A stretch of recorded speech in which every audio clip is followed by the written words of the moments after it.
This program was made possible by the Corporation for Public Broadcasting and by contributions to your PBS station from viewers like you.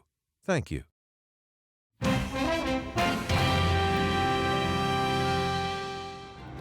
Just days after a shooter nearly took his life, former President Donald Trump appeared in public for the first time and tapped a former critic turned vocal defender to be his running mate. Senator J.D. Vance.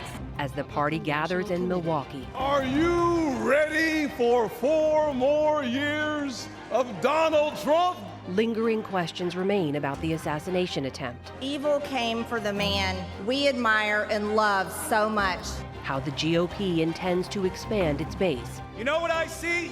An American worker being taken for granted. And if Mr. Trump continues to call for unity in America. It's the second night of the 2024 Republican National Convention.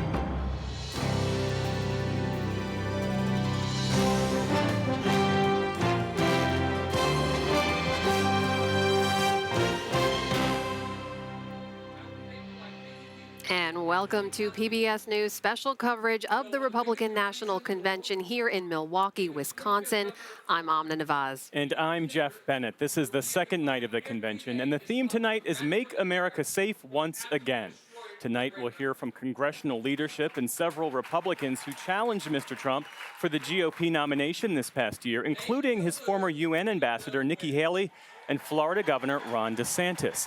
The headliner for the night is Republican National Committee co-chair and daughter-in-law of the former president, Laura Trump. And of course, our panel is here with us again. Amy Walter of the Cook Political Report with Amy Walter, David Brooks of the New York Times, and Jonathan Capehart of the Washington Post. And as always, down on the convention floor in the arena, we find our own Lisa Desjardins. Lisa? Hi, Amna and Jeff. Tonight we will get a Republican view of the border, a Republican view of crime, and a Republican view of law and order in this country. We will expect to hear, I'm told, from families who have had experiences with crime themselves. Of course, we know violent crime in this country has been going down in recent years. But amid all of this discussion of safety, law, and order, we do not expect to hear any Republicans to acknowledge that their nominee himself has 34 felonies against him. But law and order the Republican way, that is the theme for tonight. And Amy Walter, this in many ways will be a test of this new Republican focus on unity, because issues like violent crime, issues like what's happening at the southern border, those issues have always been the sources of the greatest most heated rhetoric and vitriolic rhetoric from the former president. Well, and this idea of showing a different Republican Party, one that is maybe, shall we say, a little bit softer, trying to reach beyond its traditional audience. I mean, the vibe I have gotten for the last couple of days here is a group of folks who feel like we've got this, we're going to win, let's just not screw it up, okay? So let's make it through this week without making any mistakes, that Donald Trump is on the path, and we just got to make sure that nothing happens that would divert him from that. David, are you picking up on that same vibe here? Oh, for sure. If maybe a little more confidence than Amy just expressed. We definitely got this. Yeah. So hubris central here in the round. And I agree that this is the night to test whether they go a little raw, or whether they go with a little racial intonation. And they've certainly had, these are the two issues on which they're prone to do that. The one point I'd make is that the Republican Party has been pretty anti-immigrant, or I should say, had been secure the borders for a long time. And if anything, it's helped them with certainly Hispanic voters in Texas, in Nevada, in Arizona, a lot of the border type states. And so it's not necessarily among different groups, views on the border and the wall are a lot more complicated than just, you can tell what people think by what color their skin is. We have seen, though, I should note, Republican rhetoric veer into outright racism, echoing some white supremacist notions as well. Sure. You think that will be avoided here tonight? Well, I hope so, but Tucker Carlson was sitting next to Donald Trump the other night, and he did some serious replacement theory in the course of his. That's the idea that non-white people are replacing white people, and so he's still sitting there with Donald Trump. So who knows? Who knows, Jonathan? What do you expect? Well, this goes back to what I was saying last night, and I get the feeling that I'm going to be saying this every night. It's one thing to present a kinder, gentler version of the Republican Party, and they might veer into outright racist or dog whistling or bullhorning. But you also have to pay attention to who's sitting in the room, Tucker Carlson, who's taking the stage, and the language that they're using. Bernie Moreno, who's running for the Senate in Ohio, used the term illegals when talking about undocumented migrants coming over the border. I think David is absolutely right. This is where we're going to see whether this unity theme, whether this kinder, gentler version of the Republican Party is going to come through. And I have no confidence that they're going to be able to do that. And yet, at the same time, the polling that we're seeing now suggests that the support for things like mass deportation, building the wall, much higher today than it was back in 2016 or even in 2020. We didn't talk a lot about immigration in 2020. Obviously, we were talking about COVID. But this is what Democrats are counting on, that the language will get so overheated that the calls from many around Trump about this idea of finding people who are here illegally, deporting them, is going to really detach many of these new voters of color from the Trump orbit. And yet, as I said, the polling suggests that there is more support for it, certainly over the last few months, as we've seen an influx of migrants at the southern border. Well, I was going to ask you that. What accounts for that? Is it because of what's actually happening on the ground, or is it because of the way that Donald Trump has been talking about it for and the way it's been years? covered? Let's face it, there's been a lot of coverage about what's happening at the southern border, and then if you live in some of these major cities, I look at the front pages of a lot of newspapers every morning. The Boston Globe, almost every day or every week, has a story about migrants who are basically living at Logan Airport, or the challenge that Boston is having in housing and dealing with this influx of migrants. So this is something that people are actually feeling as well. It's not just something. Now, again, many people are just seeing it on TV or hearing about it there, but a lot of people are also living that. And of course, we know all those pressures are what forced this administration to take much more harsher restrictions at the border, and they've seen those numbers come down dramatically in a few months. The question is whether that resonates with voters, whether it makes a difference. I think we still have Lisa down on the floor with us. Correct me if I'm wrong, team. No, we'll bring her back here in just a moment. So tell me a little bit, guys, about some of the other speakers we hear tonight, in particular Ron DeSantis and Nikki Haley. When you talk about who they're trying to reach here, what message do you think we're going to hear from them, David? Yeah, I look at all the speakers, and these speeches are generally written by a staff. That's the convention party staff. So it almost doesn't matter who's speaking. I mean, the speeches are almost intentionally bland. Yeah. and I wouldn't mind seeing maybe a little more of that tonight. The language I'm going to be paying particular attention to is how they talk about deportation. Obviously, they're going to talk about it. It's in the platform. But are they going to talk about families who've been living here for decades, who they're going to rip out and send back to somewhere? Well, that does cross over into this place where swing voters say, "Really?" And so I'll be careful, especially when they talk about deportation. I'll have my ears on. There is one caveat, though, to the bland, to use your word, stage programming. We saw West Virginia Governor Jim Justice come out with his dog, baby dog, who had a leather chair waiting for him there on the stage. Amy, this question about this Republican focus on unity, how much is there a disconnect between what Republican leaders, to include Speaker Mike Johnson, who's been talking about we have to tamp down the rhetoric, how much is a disconnect between what he's saying and what the base really wants? Because tonight, much like last night, the greatest applause lines were reserved for attacks on transgender rights and what the right sees as woke ideology. I mean, that's still red meat for the base. Right, and that the enthusiasm around that red meat is obviously not going to go away. And it's not like, I think, after this election, none of those politicians are going to make direct attacks on their opponents or use some of this language. We're not going to see negative ads suddenly disappear. It just feels like at this moment, it's very clear what they're trying to do is make this as bland as possible, make things look as soft as possible. And to be fair, I do also, from the folks that I've talked to in and around here who are delegates or are involved in this convention. What they'll also tell you is the assassination attempt definitely had an impact, right? A very sobering impact on people who were coming here. And so I think you combine both of those things, and that's where you end up. You know, I think one thing we'll look for clarity on tonight, Jonathan, weigh in on this idea of unity that we've been hearing. Is that just unity within the Republican Party? Thank you. Or is that some broader unity that we will hear calls for? That's exactly what I was thinking. Define unity. Is it unity within this hall, unity within the Republican Party around the country, or is it unity in the way I think of it, and that is we have our core beliefs here, but we're reaching out. We're about adding people to the coalition and showing that unity applies to everyone. And I'm not getting that. I'm not hearing it in any of the language that we've already heard in the last day and a half. Let's listen in now and see if we do hear it. This is the House Republican Conference Chair, Congresswoman Elise Stefanik, speaking now. From the Biden border, the most wide-open border in our nation's history, to Bidenflation, the highest rate of inflation in my lifetime, devastating hardworking families with skyrocketing prices for groceries, gas, and utilities. To Biden's violent crime crisis, fueled by Democrats' pro-criminal sanctuary cities and defund the police policies like we have seen in my home state of New York.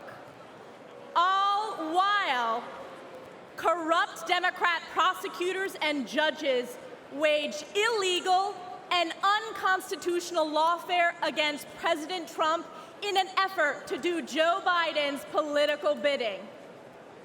And around the world, the feckless and failed Joe Biden has caused chaos, weakening our national security. From the catastrophic withdrawal from Afghanistan, to Putin's invasion of Ukraine, to Hamas's terrorist attack against our most precious ally, Israel. And let me ask you a question. What has been the response from the radical left on our college campuses? Vile anti-Semitism, chanting death to Israel, death to Jews, death to America. This is Joe Biden's Democrat Party. Who saw that congressional hearing with the college presidents of so-called elite universities? Oh, wait, they are former presidents.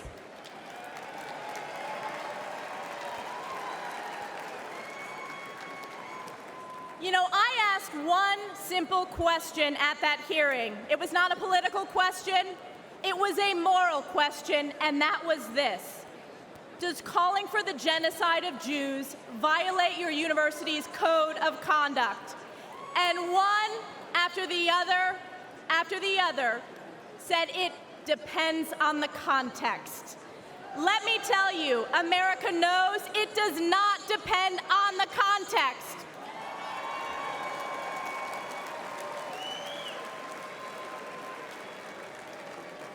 President Trump will bring back moral leadership to the White House, condemning anti-Semitism and standing strong with Israel and the Jewish people. President Trump will once again deliver the most secure border in our nation's history and unleash the American economy. And he will bring peace through strength as Commander-in-Chief, standing with our allies and causing our enemies to fear us. President Trump has done it before, and he will do it again. This November, we are counting on you, we the people, to save America by electing President Donald J. Trump. It is clear for the whole world to see nothing, absolutely nothing will stop President Trump from standing and fighting for our great country. And I have been proud to always stand in the breach during the toughest moments for President Trump. From leading the charge against illegal impeachments, to standing for election integrity, to unifying House Republicans, to proudly being the first member of Congress to endorse him for re-election. And as we embark on the difficult path ahead to save America, call upon Galatians 6:9. And let us not grow weary of doing good, for in due season we will reap if we do not give up. We, the people, will never give up on President Trump, and we will never give up on the United States of America. God bless you, God bless President Donald J. Trump, and God bless the United States of America. Ladies and gentlemen, please welcome the Majority Whip of the United States House of Representatives, Congressman Tom Emmer of Minnesota.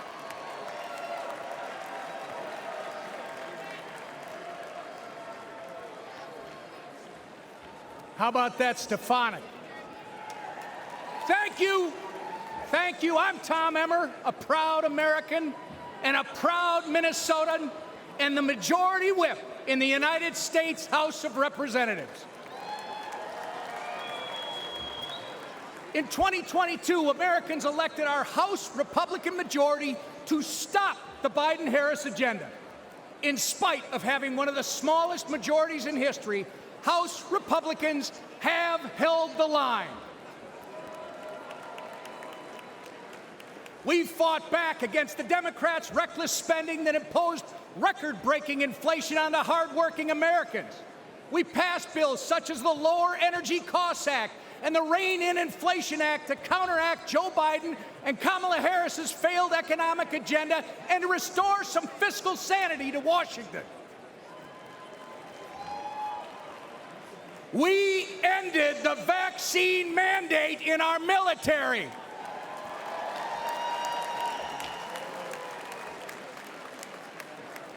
We passed over a dozen bills gutting specific Biden-Harris regulations.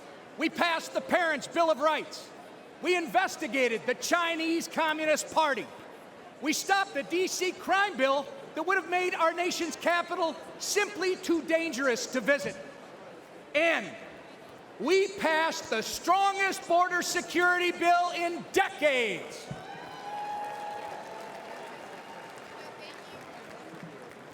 Get ready, because when we grow our majority, when we flip the Senate, and when we send President Donald J. Trump back to the White House, we won't just be holding the line anymore, we'll be moving forward.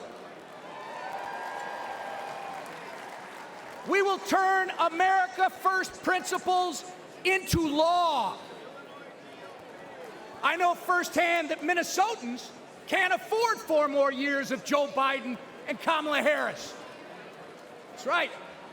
Which is why I'm confident that we will make history this November when we turn Minnesota red for the first time in 50 years.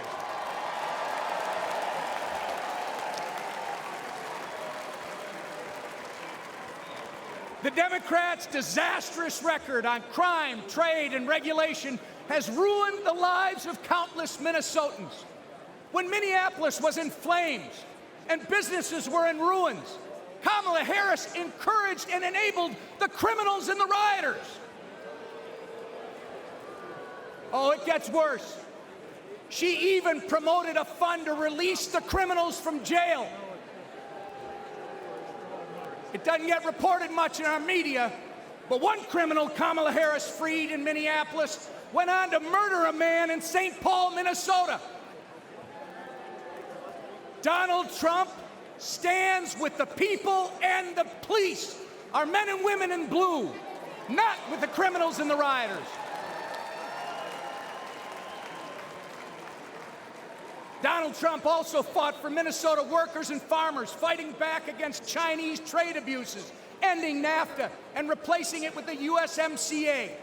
Joe Biden voted for NAFTA and China's entry into the WTO, devastating Minnesota's economy. And Kamala Harris, she opposed tariffs on China. Of course, when they aren't outsourcing our jobs through bad trade deals, Joe Biden and Kamala Harris are destroying them through taxes and regulation.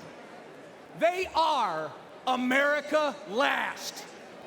But next year, Donald Trump, with the support of Trump majorities in the House and Senate, will put America first again. Thank you.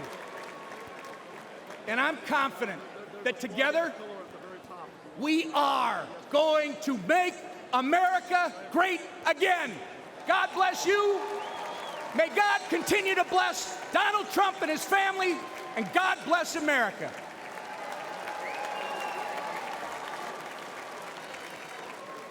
Ladies and gentlemen, please welcome the Majority Leader of the United States House of Representatives, Congressman Steve Scalise of Louisiana.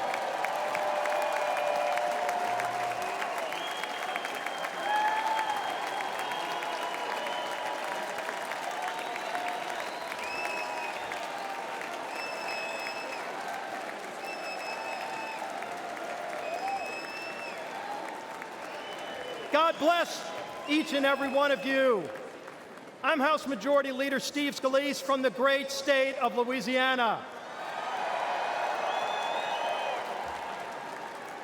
Now, I was born in New Orleans, so I've seen some crazy things in my time. But New Orleans has nothing on Washington, D.C. these past 4 years. Joe Biden and Kamala Harris have spent your tax dollars trashing America's finances in ways no sane or sober-minded person ever would. Let's talk energy. They've eroded the American energy dominance that President Trump delivered. Joe Biden approved the Nord Stream pipeline for Russia, but he killed the Keystone pipeline here at home. Thousands of American jobs gone. It doesn't end there. Biden let Iran and Venezuela export their oil, but he stopped liquefied natural gas exports here in America. President Biden's not done. President Biden waived taxes on Chinese solar panels, but he raised taxes on Americans. When we elect Donald Trump as our next president and expand our Republican House majority, we will end the Democrats' assault on American energy once and for all. Now let's look at taxes. Biden and Harris want a $5 trillion tax hike. In our first 100 days, President Trump and a Republican majority will make the Trump tax cuts permanent. And yes, we will end taxes on tips and deliver another tax cut for working families. On the border, Biden and Harris opened it up to the entire world. Prisons are being emptied. President Trump and a Republican majority will repass H.R. 2, the strongest border security bill in decades. We will lock down the border, and yes, we will finish building the wall.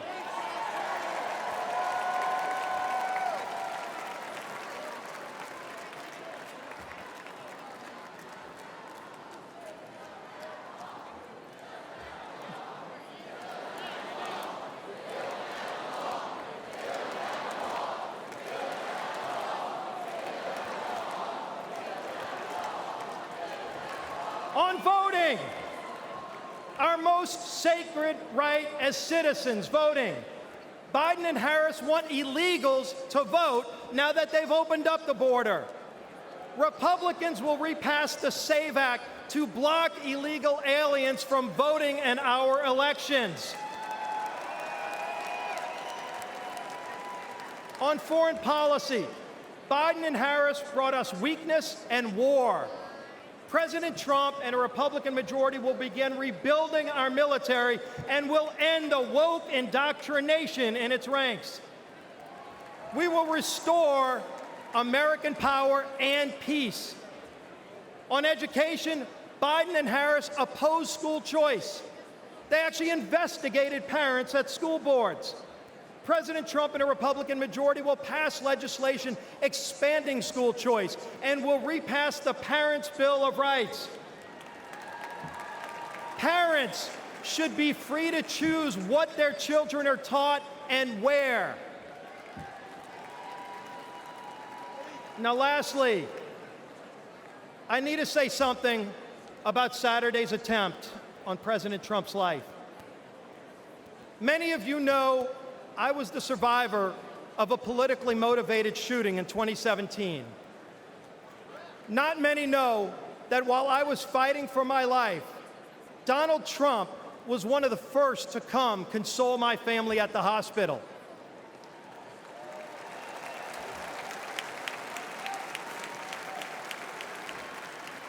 That's the kind of leader he is. Courageous under fire, compassionate towards others. Let's put Donald Trump back in the White House this November so we can make America great again. God bless you. May Donald Trump continue to receive God's blessing, and God bless these great United States of America.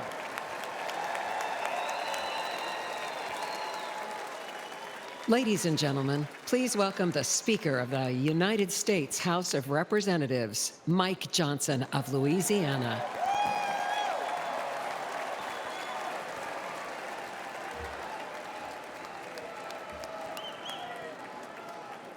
Good evening, my friends. What an amazing crowd, and what a great time it is to unite our party and to send President Donald Trump back to the White House. That's what we're going to do.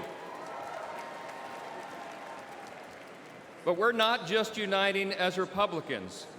We're uniting today as Americans in the wake of the assassination attempt on the life of President Trump. Everyone hear me clearly and listen to me at home and make no mistake. The House is conducting an immediate and thorough investigation of these tragic events.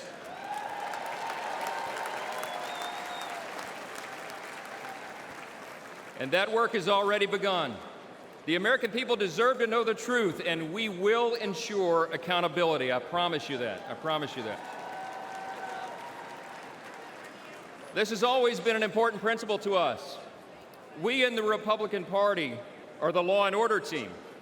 We always have been, and we always will be, the advocates for the rule of law.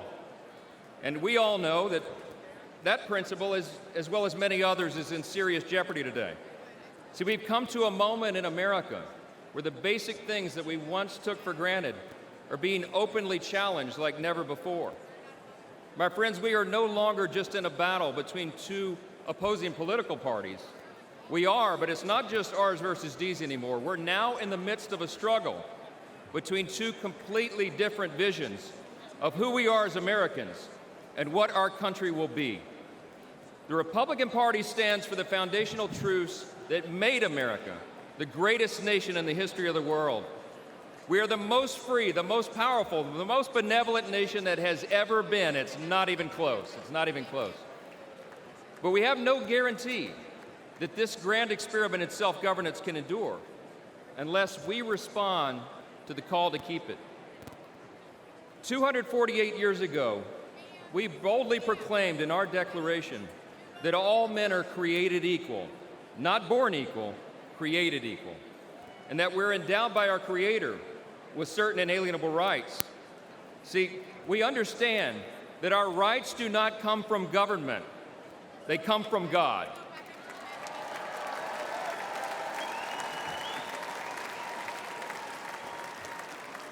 There's another thing that we recognize.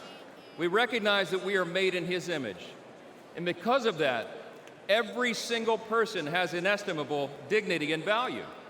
And your value is not related in any way to the color of your skin, what zip code you live in, where you come from, what your talents are, or what you can contribute to society. Your value is inherent because it is given to you by your Creator. That's what we stand for.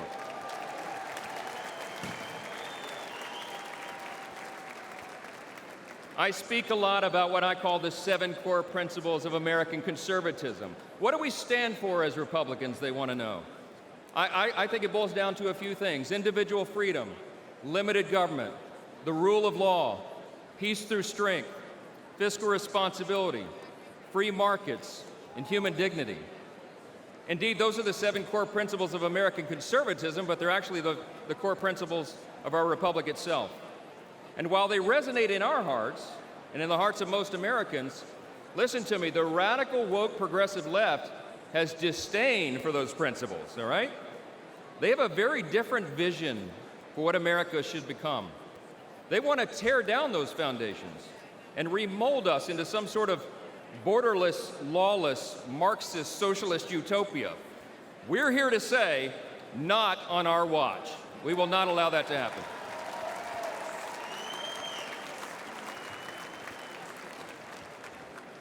It was just 3 weeks ago that Kelly and I dropped off our oldest son at the Naval Academy. That's right. In 4 years, he'll graduate and he'll join the 1.3 million active duty service members who bravely defend our country. We're so proud of Jack and all our children, but like most parents today, we're concerned about their future. America can't risk 4 more years of Joe Biden's weakness that has invited so much aggression by our enemies. We can't survive the dramatic increases in violence, crime, and drugs that the Democrats' policies have brought upon our communities. And we cannot allow the many millions of illegal aliens they've allowed to cross our borders to harm our citizens, drain our resources, or disrupt our elections. We will not allow it.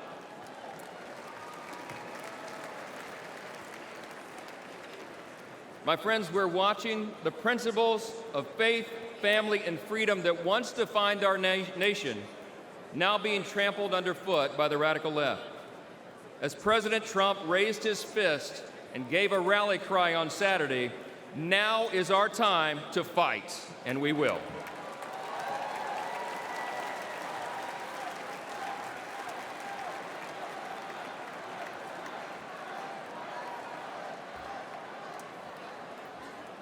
We're in a fateful battle of ideas, my friends, and we have to recognize that. But in this battle, and in November, the American people will reject the party of self-destruction, and they will elect the party of peace and prosperity and opportunity. The GOP will grow our House majority, we will take back the Senate, and we will return Donald J. Trump to the White House.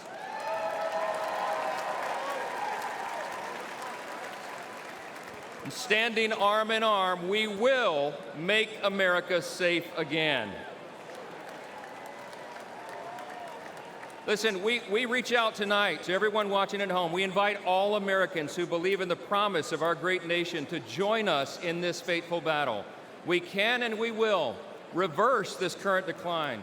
We can restore our founding principles, and we can preserve this exceptional nation that God has entrusted to us, and what Abraham Lincoln referred to as the last best hope of man on the earth. Thank you so much. God bless you, God bless our troops, and God bless America. House Speaker Mike Johnson addressing the crowd of delegates here on night 2 of the Republican National Convention in Milwaukee, Wisconsin. Let's return to our panel here. We're joined now by Florida Republican Congresswoman Maria Salazar. Thank you so much. Of course, wonderful to be here with you. And we were talking. Loud, though. It is indeed loud. Can you hear me okay? We were speaking earlier about this weekend's assassination attempt of former President Donald Trump. And you were saying that you believe he is a fundamentally changed man. Tell me more about that. Why you hold that view? No doubt about it. I have people who are, well, thanks for the opportunity. I have people, as a member of Congress, people that are very close to the president, and they have assured me that the conversations they've had with the president, they understand that he is a new person internally. I mean, when you are exposed to this type of incident where you understand that you could have lost your life in that minute, he now understands that the Almighty and the powers from heaven gave him another opportunity, which is a fantastic experience to go through, and that will definitely make him a different person. Therefore, we'll have a different party. Can I follow up on that? What does that mean for you in terms of how he could lead or govern if reelected? Because I think it's also fair to say this is a man who's used incredibly harsh rhetoric before. He's insulted and disparaged his opponents. He's used some racist and offensive language against a number of groups. Do you think all of that has changed? He was a very strong character, and we understand, we all know his personality. But do you think that has changed? I think that has changed for the better, because now he's more contemplative. Let's use that word. Maybe not spiritual, maybe not religious, but he does understand that that God spared his life and gave him another opportunity to do good for the country. And what does that mean? I would say that it's to lower the political rhetoric, and now we have to be fighting the ideas, not the people. And that, I mean, that's the way the founding fathers created this nation. At least that was their original idea, right? And to Amna's point, during his first term, there were these perennial predictions that his tone would change or that he was becoming more presidential. And what we saw was a remarkably consistent Donald Trump. I hear you say that something's different that was now. Before a bullet almost blew his head. You see, there are moments in life when they are so of biblical proportions that change you as a person. And I do believe that that's what, from what I'm hearing, that's what has happened, as it would have happened to anybody. How should the weekend's events change the approach of this party, in your view? I think that the Republican Party, according to my understanding, I represent the largest minority in the country, the Hispanics. And we... you represent Miami-Dade County in Florida. I represent Miami-Dade County, which is one of the most diverse districts in the country. I would say the most, because we have 17 different nationalities. So I'm looking at it from the point of view of what's good for America and what's good for the average Hispanic, which comes to this country to live the American dream. That's what we want to preserve. Give me the opportunity to live the American dream, the same opportunity my parents had. I was born 6 months after they came escaping from democratic socialism. And that's what we want for our children and for everyone who is trying to come to the country, which is, millions of people wanting to come to the United States. So that's what we represent, the GOP represents, the American exceptionality and preserving it. No revolutions, evolution. Let's improve the system. Let's don't change it. Well, let's talk about the issues because, as you mentioned, Miami-Dade, it's almost 70% Hispanic. Am I right on that? 78. My district, yeah. Well, how do Hispanic voters view this issue of immigration? Because the polls have shown that increasingly Latino or Hispanic voters want to see border control, and they rank it as a top issue. Listen, immigration, and I'm not sure if I am shouting, so I apologize. You're absolutely fine. To be discussing this type of issues under this background is really challenging. But I think that immigration is one of the most toxic topics in this country. And as you know, I wrote the only immigration reform law on the table right now called the Dignity Act. But Hispanics understand that there's no way that it's good for them or for the country to have an open border where anyone can come in. You have to create a division between two groups of undocumented. The ones who came in the last 3.5 years, 8 million people, and the other 13 or 14 who have been here picking up the jalapeno peppers in Southern California or the tomatoes in Miami or the oranges in Florida. Those people, I believe that because they have been here, they don't have a criminal record, they have American children, they have contributing to the economy, they have been paying taxes. Those people should be looked at it with dignity, and we can expand on that later. The people who came in the last 3.5 years, we don't know, we really do not know what intentions they have. And let me tell you something which I am livid, because the Biden administration has caused the worst, or has done the worst disservice to the Hispanics, because that border has been opened for so long. Those topics that were important, the Dreamers, the DACA, the TPS, all those people who were waiting for years to have some type of legality or dignity have been forgotten. When you say, and I don't like that, because the Dems have been promising for 30 years to do an immigration reform law, to give some type of answer to these people, and zero. And look what happens now with the open border. Congresswoman, understanding all views, certainly among Latinos, Hispanics, it's not a monolith. We know there are lots of different unique views on there. That? I'm sorry, I didn't hear you. Understanding that among the Latino population, it's not to be viewed as a monolith. There are a lot of different views there. There was a chance on the table for bipartisan immigration reform, unlike anything we've seen in this country for 30 years. And former President Trump pressured Republicans to walk away from that. Was that a mistake, knowing a lot of people want to see that reform? As I said, and I would say that I am one of the leaders of immigration reform law in Congress as a Republican. It's time for the party to unite with the Democrats and find a solution for immigration, not only for the illegals who are here, for the legal immigration, people that want to stay after they study at the university and they want to contribute in Silicon Valley. It's a wide array. But I do believe that now, because we are in a different era, that is going to be achieved, or at least we could start the conversation of what are we going to do with so many people who have no documentation in this country. Again, was that a mistake to walk away from that bill, though? I know you say you want to work towards it now. I couldn't hear the beginning. I'm sorry. Was it a mistake for Republicans to walk away from the bipartisan immigration bill? Oh, you mean too little, too late at the time? You mean the Langford? Is that the one you're talking about? The one in the Senate. I didn't like it. I liked the dignity bill. I think that was just a little patch just to do something. Let's do something real and deep. That was not the case. My bill does it. But like I said, immigration is something that it's very toxic, and that the discussions need to be, you need to have the political willingness to really sit at the table, Democrats and Republicans, and try to solve, starting with the undocumented. Congressman, you were part of the red wave of women who were ushered into the House in 2020. You defeated a longtime Congresswoman, Donna Shalala. What's the expectation for this time around? The expectation for Republicans' chances in holding the House and potentially expanding their margins in the House? Well, you have seen what the Biden administration did during 4 years, and you have seen what the average American is saying. That's the same thing that's happening in South Florida. The economy, the inflation, the border, the weakness in the international arena from the United States. I mean, Hispanics look at it just like any other American. And unfortunately, the Biden administration has made it easy for the Americans to see that the course that we're taking right now is not the right course for their lives or what they need for their families. Congresswoman, talk to me about this ticket, the Trump-Vance ticket. How does this help you or others in down-ballot races? It's not exactly an expansion of appeal, right? It's sort of more of the same message. What do you think the impact will be on down-ballot races?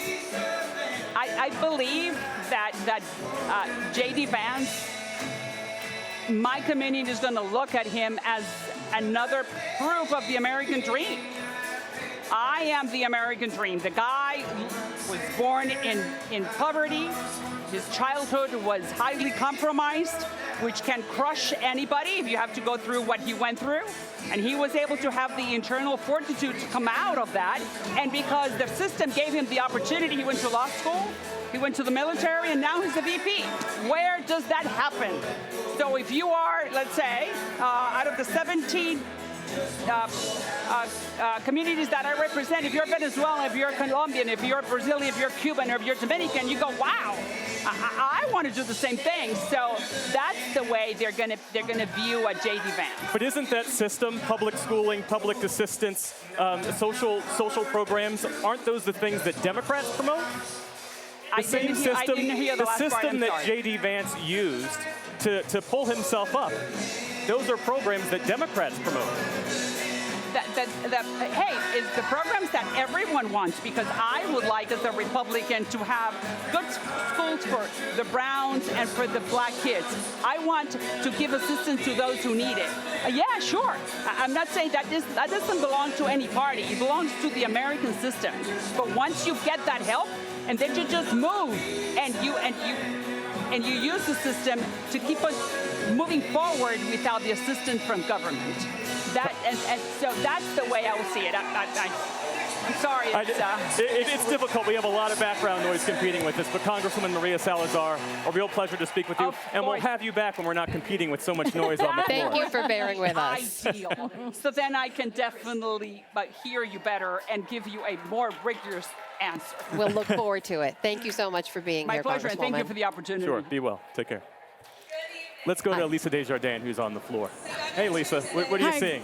Hey, guys. Speaking of course, this theme of justice, law, and order, we're now in the Oregon delegation. I have with me someone who's now a private investigator, but a longtime investigator with the DA's office in Los Angeles, where you saw a full range of crime and order. I want to ask you, first of all, how do you look at the crime situation in America right now?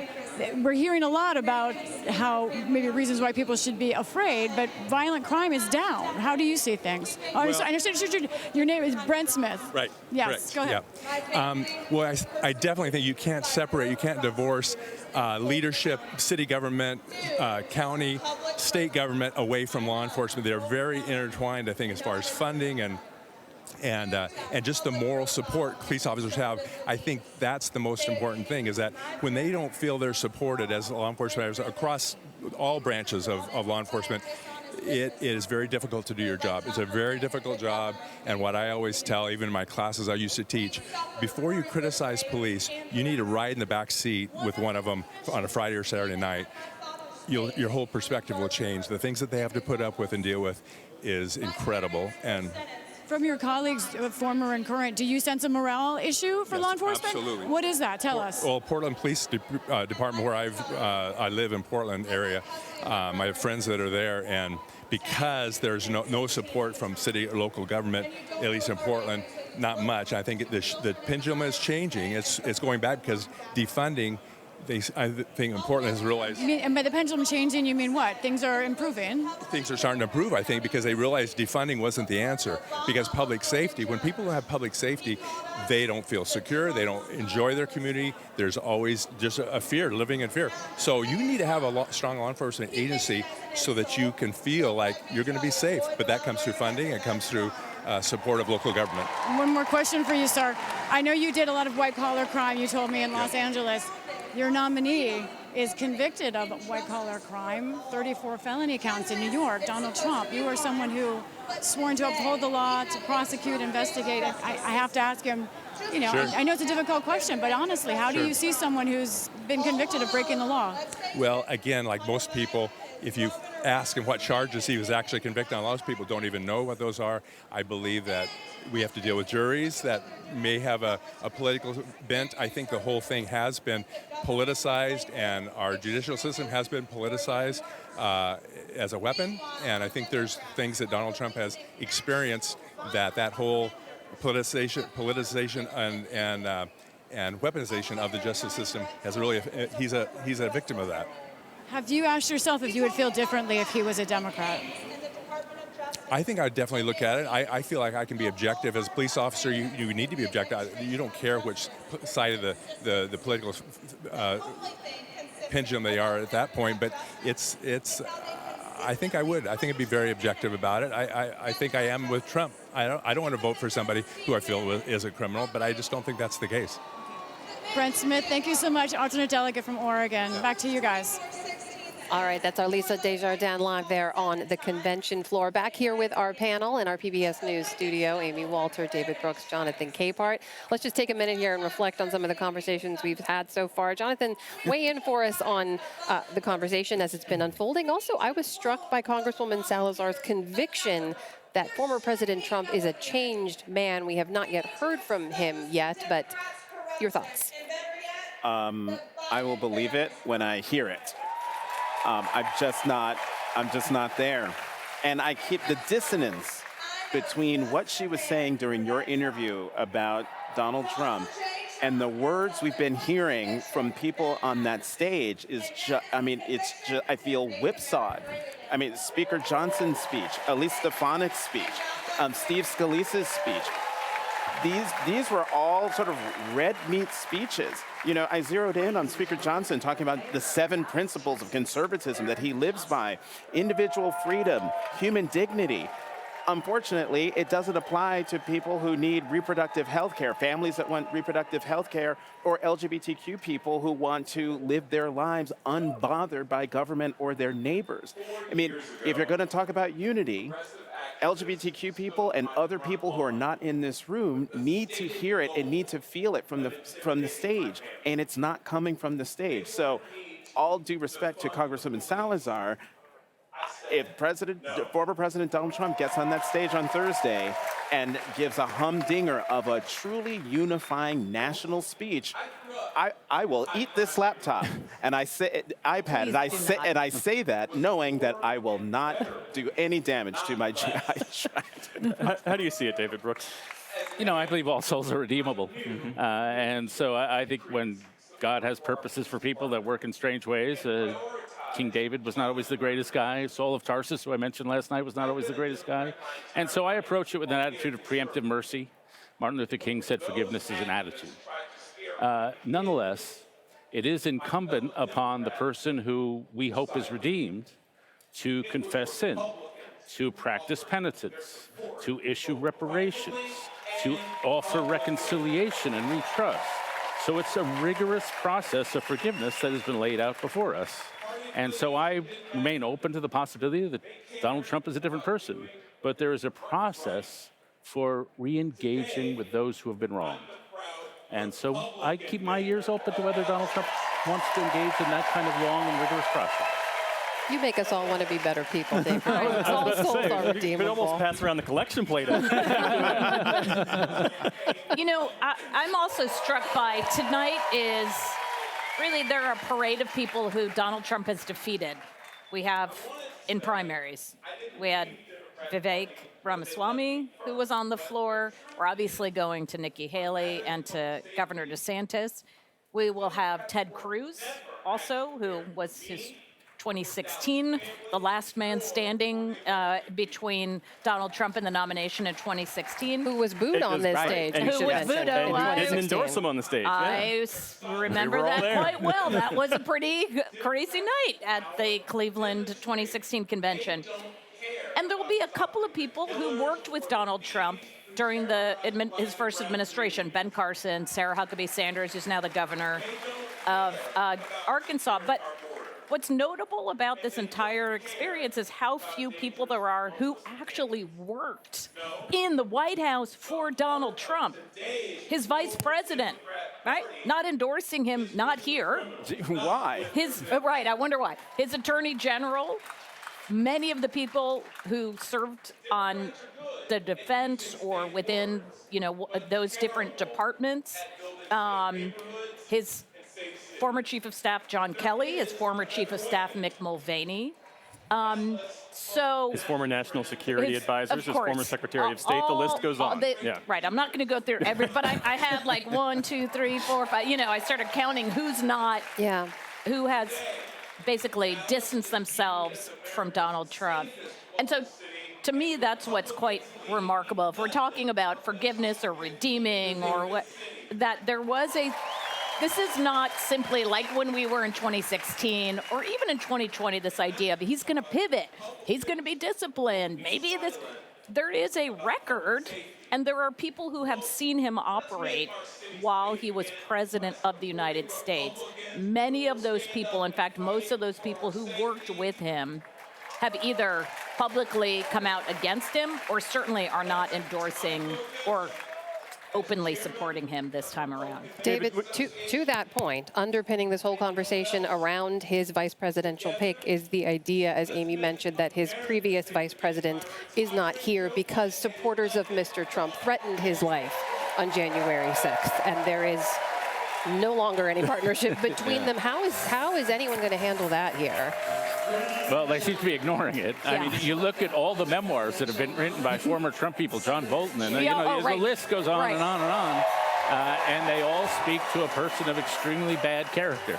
This isn't about policy differences. Yeah, let's go back to the floor as we expect to hear from Vice Presidential nominee Senator J.D. Vance.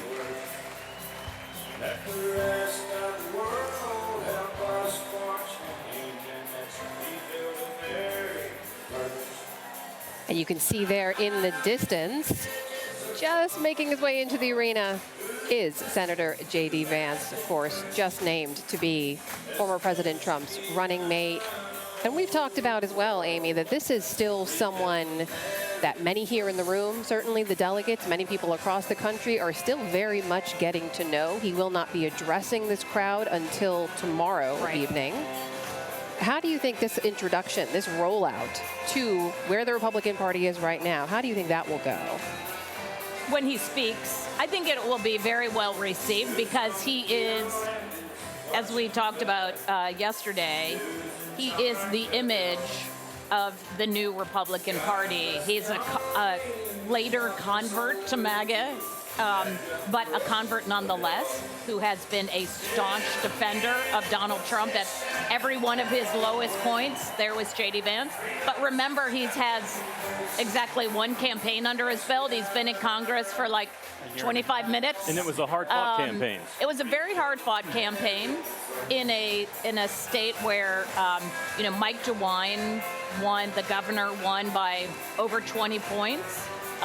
It was a much closer race. I think 6 points is the victory that he had. So this is you're going from AAA or maybe even AA up to the bigs very, very quickly and without a lot of warm-up. Now, I guess his warm-up has been being the defender for Trump for all this time, and I think that's what Donald Trump is going to want to see from him, is someone who's going to be on TV, at rallies, doing what he needs to do to, defend Donald Trump and the Trump policy. David Brooks, what does it mean that this ticket, with all of its populist zeal, is fronted by a former real estate developer and a former venture capitalist? This is just the way it always is. Like Franklin Roosevelt was from the Roosevelt family. Josh Hawley went to whatever Ivy League law school he went to. This just seems to be the way Americans do it. When we get an angry populist, we want him to have gone to Harvard Law School. I don't know why, but that's just the way it is. A well-educated angry populist. But I would say, I was walking out of here last night after Sean O'Brien spoke to Teamster, and I'm like trying to figure out how did that play with the crowd? Because I always think the crowd here is not the audience. They're the extras. Exactly. They're the actors in the stage. And we're really playing it out there in America. And so I have two guys walking behind me down the stairs. And one of them said, would it have killed him to mention small business once? And it was like he was Mr. Union, business is bad. There's still a lot of business people here.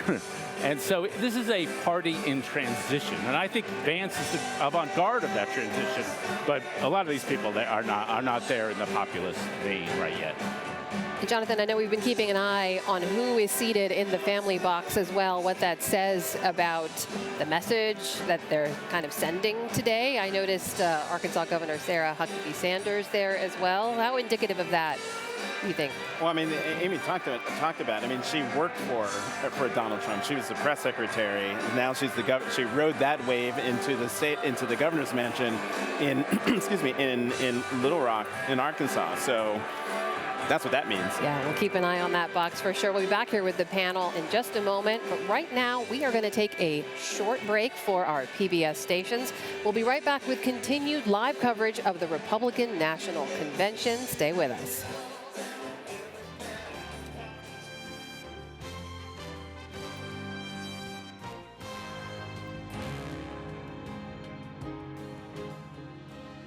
I'm Michael Beschloss, presidential historian and NewsHour contributor.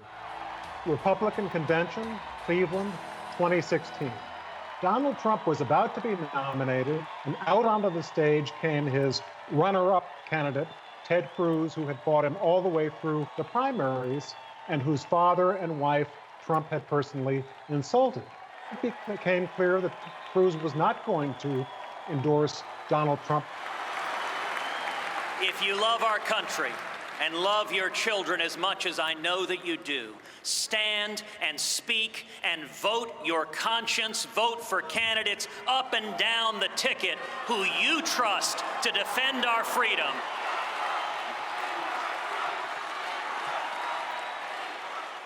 There was booing, there was some heckling. Of course, Ted Cruz became one of Donald Trump's most fervent supporters.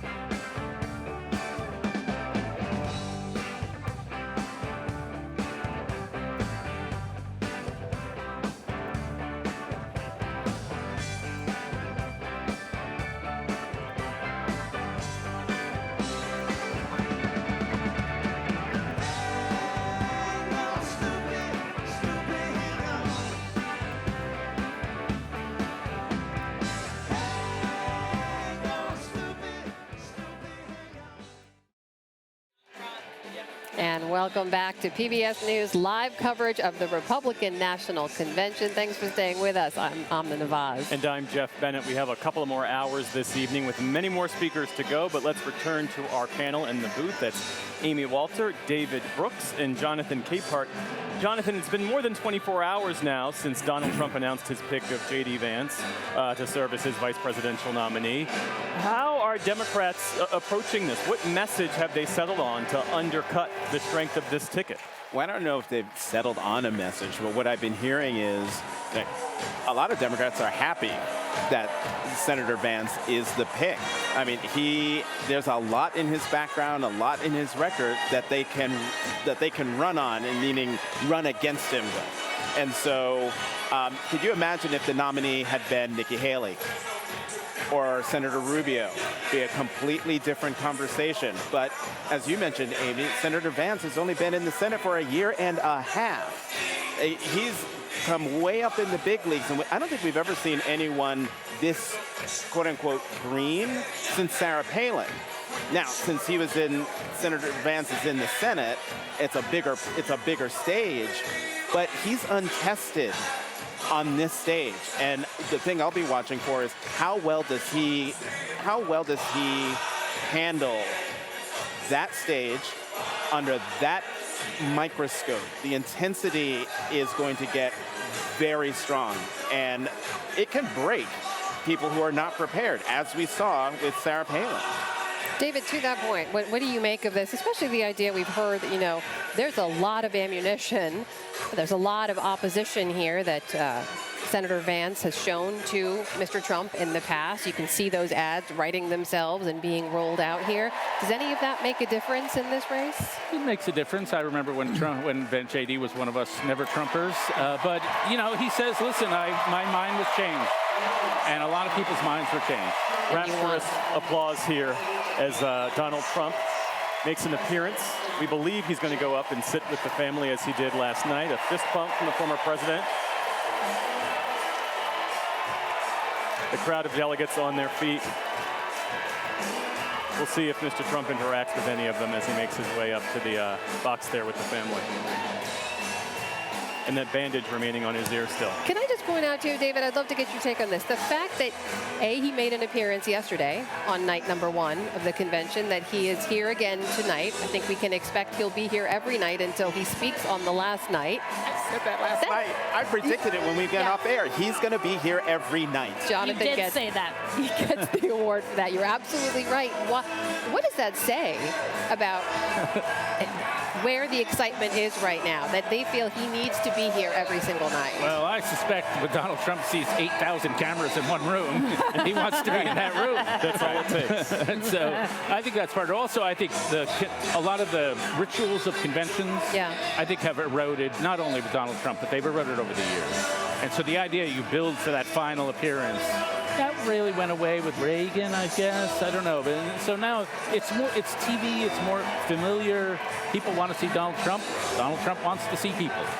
And like a good reality show, he knows to come out exactly at key prime time. Right? Just you got to appear so people turn on and say, "Oh, Donald Trump's here. I guess I'll keep watching." He is a master showman. Yeah. I mean, after he got shot, his first inclination was to put that fist in the air and gave probably one of the most iconic visuals that we will see from this campaign or any campaign. Yeah.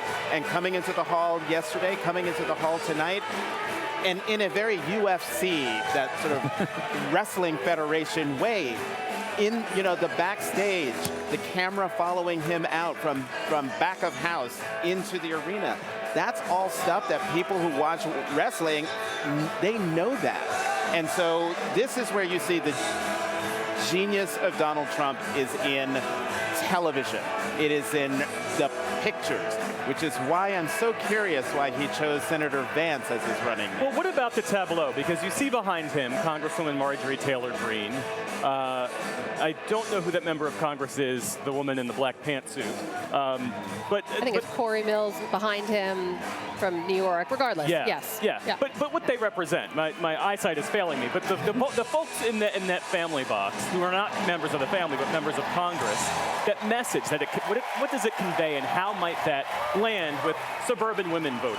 Yeah. Amy. Well, I think we talked about this earlier, but his choice of J.D. Vance is basically a doubling down on this idea that they don't really need to win those women back. This is not for the Whole Foods voter in Waukesha, which is a suburb right outside of Milwaukee. It is for the working class voters who are in all kinds of places here in Wisconsin where Democrats are still holding strong.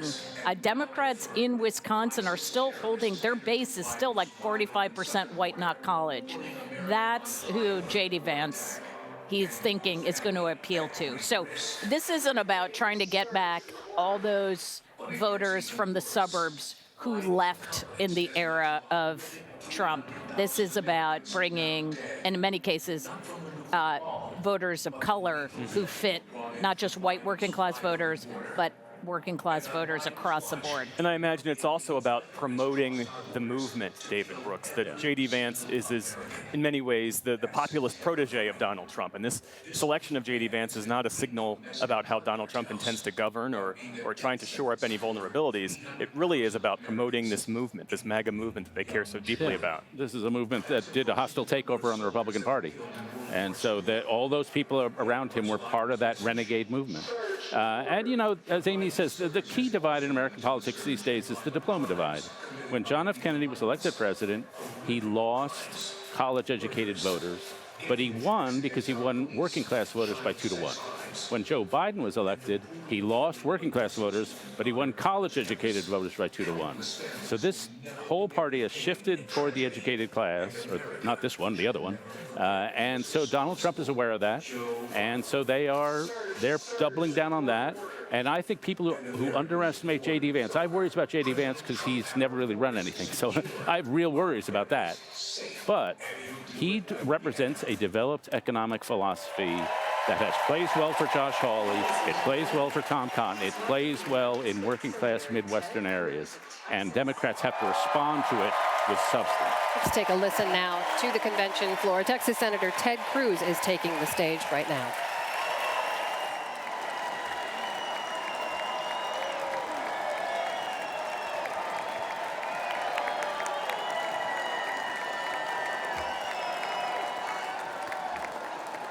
God bless Donald J. Trump.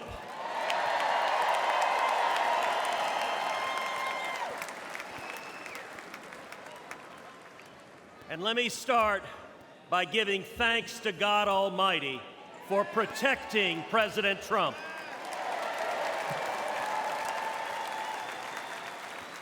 And for turning his head on Saturday as the shot was fired.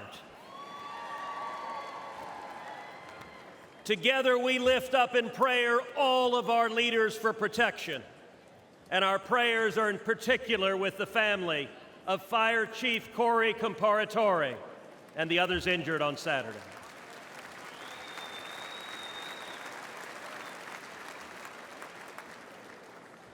Never before has an election mattered so much. We are facing an invasion on our southern border. Not figuratively, a literal invasion. 11.5 million people have crossed our border illegally under Joe Biden. Look around you. This arena holds about 18,000 souls. Now imagine 639 arenas just like this, filled to the brim. That is 11.5 million people, larger than all but 8 states in the nation. But the numbers don't show us the true price that our country is paying. Every day, Americans are dying. Murdered, assaulted, raped by illegal immigrants that the Democrats have released. Teenage girls and boys wearing colored wristbands are being sold into a life of sex slavery. This is evil and it's wrong. And it is happening every damn day. Think of Kate Steinle. She was 32, walking with her father on a San Francisco pier when a bullet tore through her heart. The man who fired that gun, he'd been deported 5 times. Every damn day. Think of Laken Riley. Just 22 years old, a nursing student with dreams of healing others. She went for a jog and never came home. Her life taken by someone who should have never been here. Every damn day. Or Rachel Marin, a beautiful mother of 5, raped and murdered in suburban Maryland by an illegal immigrant the Democrats released. Every damn day. Or Jocelyn Nungaray, only 12 years old. It was just 1 month ago today that she was brutally raped and murdered in Houston by 2 men who were supposed to be detained and monitored, but instead released and allowed to roam free. Every damn day.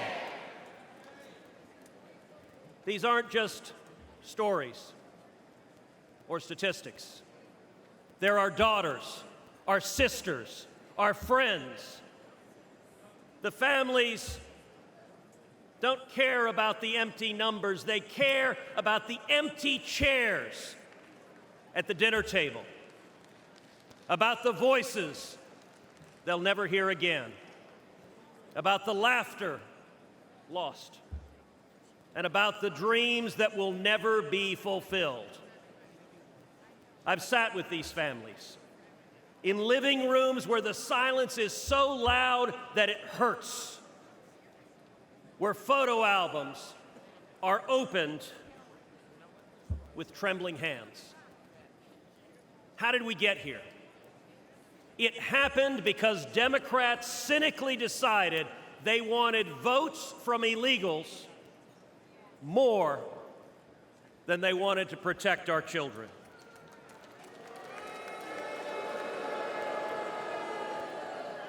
Today, as a result of Joe Biden's presidency, your family is less safe. Your children are less safe. The country is less safe. But here's the good news. We can fix it. And when Donald Trump is president, we will fix it.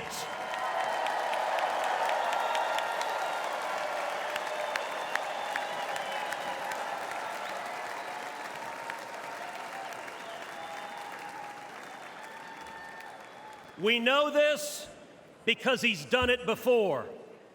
I know this because I worked hand in hand with President Trump to secure our border, and we achieved the lowest rate of illegal immigration in 45 years.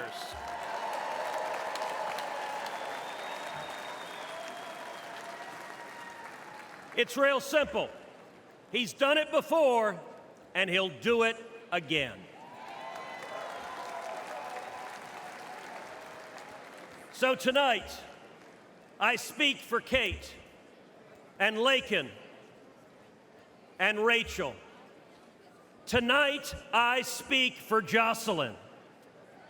And let us go forward together and keep our sacred oath to defend the Constitution and to protect the American people.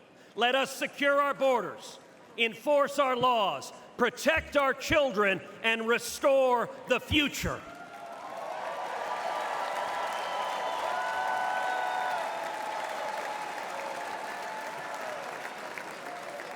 Because when we do that, when we remember who we are and who we love, and we act to protect them, then and only then will we truly make America great again.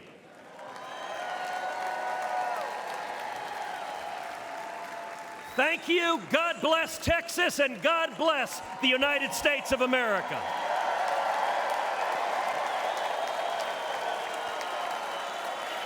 That was Texas Senator Ted Cruz there speaking on one of the key issues we expect to hear a lot of tonight, and that is immigration. We'll be adding some necessary context to those remarks in just a moment. But before we jump into the policies, we want to welcome a very special guest here in our PBS News booth, North Dakota Governor Doug Burgum, who's been making a number of headlines this year. He's one of Donald Trump's challengers in the Republican primaries and, of course, on the short list of vice presidential picks. Governor Burgum, welcome. Thanks for joining us. It's great to be here. Thanks for having me on today. So you have shared this story. I'd love for you to tell us in more detail about how you came to learn when former President Trump called you to tell you it wasn't going to be you as his running mate, but it seemed like he was extending a different kind of offer to you. Tell us about that. Well, he was, but I think I do want to say that I was having an emotion on Monday that I think most Americans were, which is just grateful that President Trump was alive. I mean, to think that he walked in here last night, less than 48 hours after this assassination attempt, and think about where we would be if we were a millimeter difference. We wouldn't be at this convention. The country would be in chaos and in mourning. So that, the very first words that Catherine and I had for him is like, hey, we're grateful that you're alive. And this we've approached, we approach every day with gratitude, and we've been approaching this entire last year that way, one day at a time. And in politics, there's a lot of things that you can't control, and this is something we entrusted that President Trump would make a great choice. So when he called and the first words were, "Hello, Mr. Secretary," I think we had the news that the decision was that he'd made, but we've been pleased to be part of this. And of course, I wake up today grateful because I'm still the governor of the great state of North Dakota. I've got 151 days left. It's one of the greatest jobs in the country, is representing that state, and having a lot of fun doing that. And we're going to, as governor, part of how we jumped back in January after we'd stopped out of the presidential race, was really around the idea that for our state, I'd been governor under President Trump, governor under President Biden.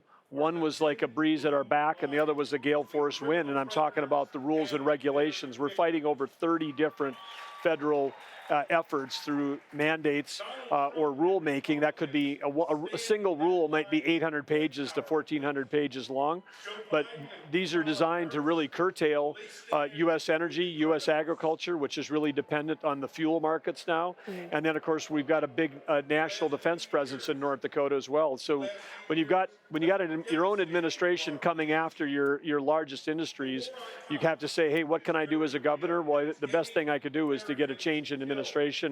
And President Trump, I think he's right on energy, he's right on the economy, he's right on agriculture, he's right on the border, and he's right on national defense. And those are all great things for our state. A question about the rest of that phone call. So he says, "Hello, Mr. Secretary," and then what else does he say? Well, he's had a lot of tremendous things to say about the First Lady. She had a great relationship with the president in the White House during the first term. She's courageously, the First Lady Catherine from North Dakota, shared her struggle with addiction and her recovery. And of course, President Trump, they were doing a lot of things during his administration around the disease of addiction, the opioid crisis, the First Step Act with criminal justice reform, a lot of things that were near and dear to both of us. And from that relationship that she had with the Trump family, then that picked up again in January when we started spending time with him. And of course, President Trump has shared that he lost his own brother to the disease of addiction. And I think it's like every family. There's hardly any family in America that hasn't been touched by it. And so in the call, a short call, but he just said, hey, I've got to tell you, you and Catherine have been terrific. And so he expressed a lot of gratitude and appreciation for what we do. And he said it from the stage before that he thinks there'll be a role for us in the future. And but there's going to be no roles for any cabinet leaders unless he's elected. So would you serve in the cabinet? Where do you think you could add the greatest value? Well, I think we got to get him elected first. Everything else is hypothetical before that. So that's what our focus would be right now. But I think for me, as a private sector guy, I would want to go either in the private sector or back in the public sector where you can have the most impact. And one thing that I would say is that having spent most of my career in technology, I think we're all underestimating the impact of AI that it's going to have on government and the needs that we have. We have 10 million jobs available in America, and just like at the federal level in North Dakota, a lot of the tail end of the baby boomers are retiring, and the way we're set up, we can't even get the jobs. You can't even fill the jobs when they come open for government jobs. So there's going to have to be a productivity increase, and government's at least 20 years behind all of the classic sort of business process improvement that's been squeezed out of the private sector through competition. When the federal government has got monopolies, there's no external forces that force that efficiency. And anytime we can take a government job that's paid for by taxpayers and move that job into the private sector to fill one of these 10 million jobs, well, then we have someone who's paying taxes as opposed to using tax dollars. It's a double win for everybody. So how efficiently we deliver services, because I'm an operating guy. I would never have been a senator, never been a congressman. My whole life, I've run stuff, and there's a way to run government. We've done it in North Dakota where we can do things more efficiently, and that's why we've been able to actually lower the cost of government, have big tax relief across the state. And now in North Dakota, we got the highest GDP growth of any state in the nation. We have the lowest unemployment, the highest workforce participation. And this is in spite of the wind in our face on all the rules and regulations that are slowing down agriculture and energy. So I think we know how to make it work. Governor, I'll just say, I know what we always appreciate is we can always count on a substantive policy conversation with you. But if I can turn you to politics for just a moment, because you mentioned you have to get this ticket elected before you have to make some decision about joining an administration or not potentially. The decision to add J.D. Vance to the ticket doesn't necessarily expand the appeal in any way. I just wonder what you think the argument is to former Haley supporters, for example, people who wanted a more moderate approach or looking for that here. What would you tell them now? Well, I think what you're seeing here and what you've seen in the campaign, what you see show up at the rallies, I've been asked, like when I was with President Trump in New Jersey, and you've got throngs of people that are out there in the crowd, and people said, what was the demographic of the people that were there? And I said the demographic was people who get a paycheck. I mean, these are working Americans. They could be former Democrats, independents, Republicans, young, old families. But if you're someone who gets a paycheck, that paycheck is not making it to the end of the month. And we've got a big swath of this country, like half, that has no savings. But you're talking about folks who are already showing up to the rallies, right? I'm asking you about the folks who've been sitting at home skeptical about former President Trump as a candidate, and maybe more skeptical now with someone who basically echoes his message in J.D. Vance. What would you say to that? Well, I think the J.D. Vance selection was very strategic. You got someone who's got small-town roots. He's got an incredible personal story of hardship, including economic hardship, that can relate to a lot of Americans. And then he also is adjacent to Wisconsin, Michigan, and Pennsylvania, three states that President Trump has to win to get back to the White House. So I think strategically, there've already been reports today they're going to use him heavily in those states. And I think that again, connecting with working class people of all independent Republican Democrats, because President Trump's policies actually are very good for them. They were good for them when he was in office. They'll be good again. And I think they're going to be a powerful team. The Trump path to 270 electoral votes, that goes through the blue wall? Because that's what the Biden campaign, they're focusing on those same states. Absolutely, and it's going to be a battle. But you heard Tom Emmer here tonight from Minnesota, a neighbor to North Dakota. I mean, I look at that state, and of course you've got every rural county is going to vote red. I mean, rural Minnesota is Trump country, just like North Dakota is. So as it is. And we know this in these swing states, it's going to come down to about 19 counties. And in those 19 counties, there's people that voted for Trump in 2016. Those same households voted for Biden in 2020. Who are they going to vote for in 2024? Those are the people that are going to decide But in the end of the day, I think all of you have got the experience. The economy often carries the day, not rhetoric, not ideology. People vote with their pocketbook, and I think that's going to be favoring President Trump's policies this fall. We know we're living in a different era. We've all been talking about this in the last few days, about after the assassination attempt on former President Trump's life. This seems to be a moment people say maybe we'll hear something different from him, but they all agree this is the time to lower the political temperature. I'm curious what your message would be to some of your fellow Republicans we've seen on stage who haven't seemed to get that memo. There's still incredibly incendiary remarks being made, some vilification of certain communities. If you believe that that kind of rhetoric can fuel actual real-world violence, as we've seen in the past, what's your message to your fellow Republicans about their language? Well, I think just in a pure political, whether people are attracted to or pushed away by certain kinds of language, just the math point is, if every Republican in America votes for President Trump, we might still lose an election because there aren't enough Republicans. This race will be decided by independents. So as a party, we have to be in a position to attract those voters to come into the party. And so I think there was, when President Trump had this near-death experience on Saturday night, and one of the first things he said was, hey, I'm ripping up my speech and I'm going to deliver a different speech on Thursday night that's more about unity. I think there is that gives a lot of hope to the group that you're talking about that might be out there saying, hey, is this a Republican Party that I can come back to?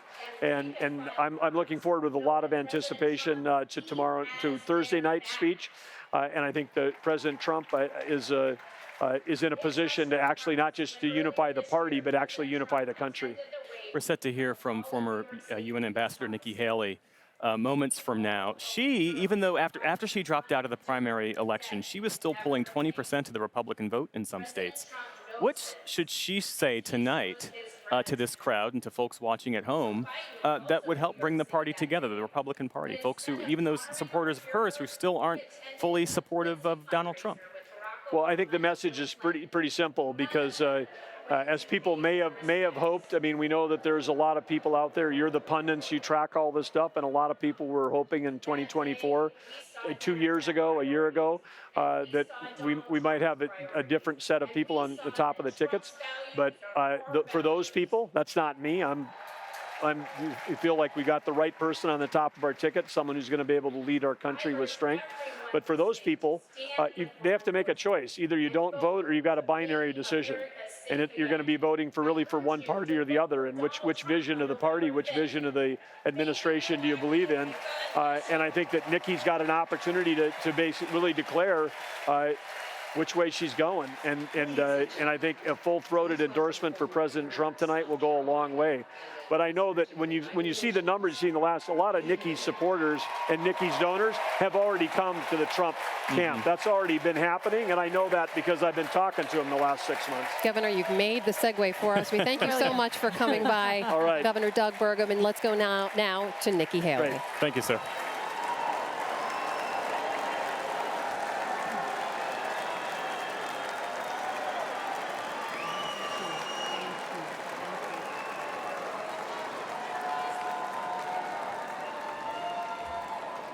My fellow Republicans,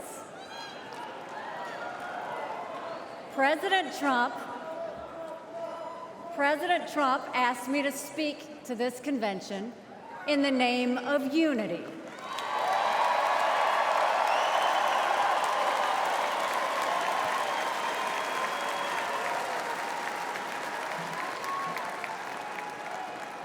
It was a gracious invitation, and I was happy to accept.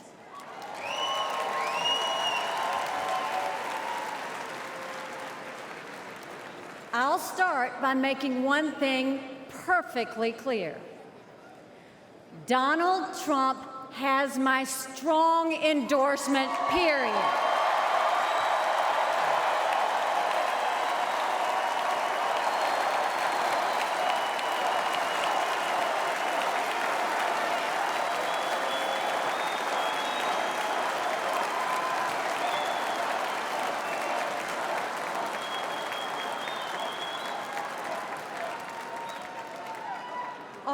country is at a critical moment. We have a choice to make. For more than a year, I said a vote for Joe Biden is a vote for President Kamala Harris. After seeing the debate, everyone knows it's true. If we have 4 more years of Biden or a single day of Harris, our country will be badly worse off. For the sake of our nation, we have to go with Donald Trump.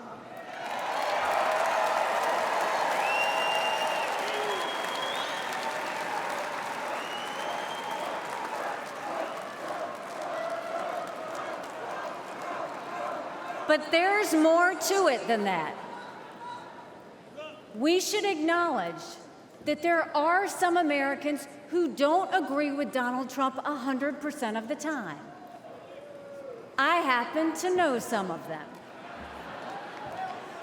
And I want to speak to them tonight.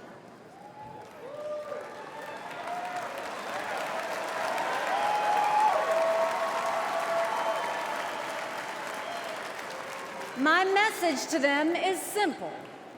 You don't have to agree with Trump 100% of the time to vote for him.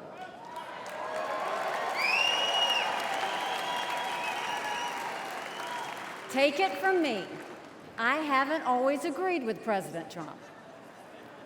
But we agree more often than we disagree.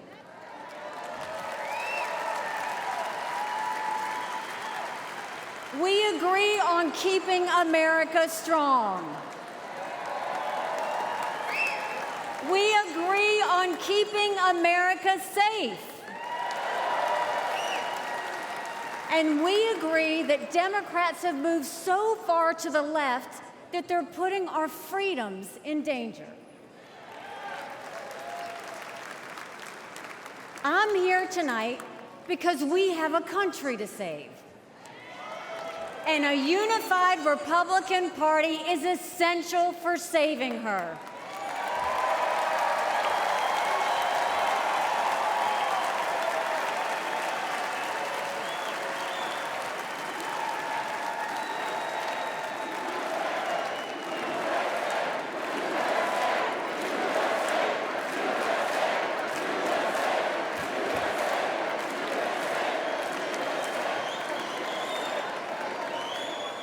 For those who have some doubts about President Trump, I want to tell you a few things about the Commander-in-Chief I know and worked with. As ambassador to the United Nations, I had a front row seat to his national security policies. We sure could use those again.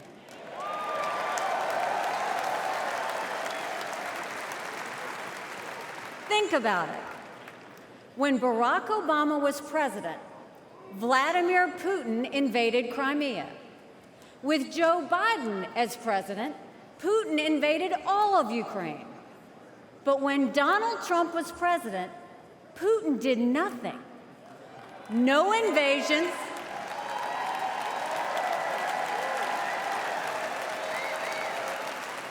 No invasions, no wars.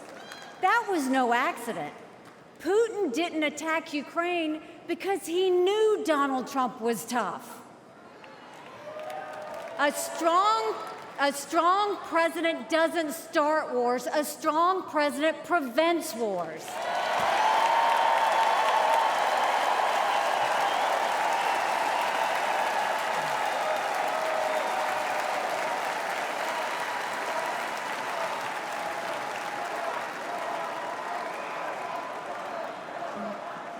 Then look at the Middle East.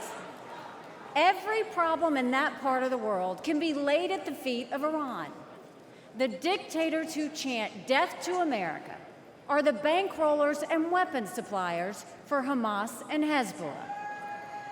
They're behind the barbaric massacres and the hostage-taking.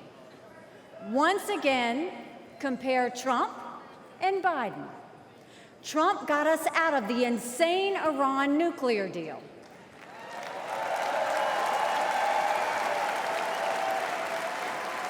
He imposed the toughest sanctions ever on Iran. And he eliminated the arch-terrorist Qasem Soleimani.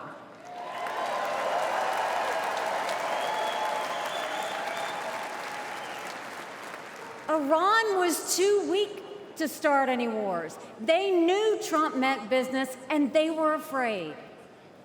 And then there's Joe Biden.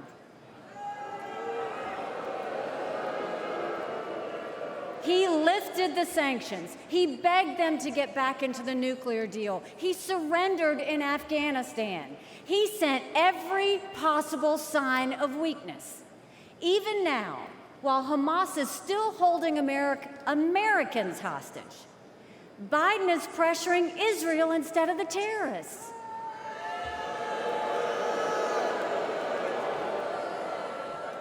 Between Israel and Hamas, Donald Trump is clear about who is our friend and who is our enemy.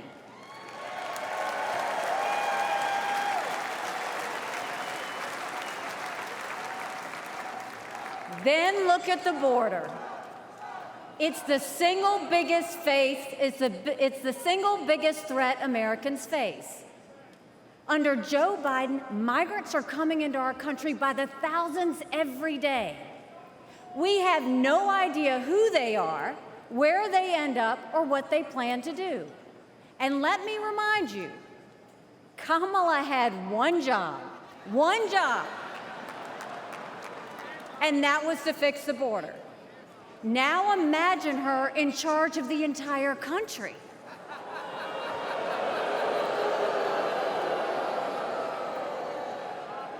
Under Donald Trump, we didn't have the border disaster we have today, and we won't when he is president again.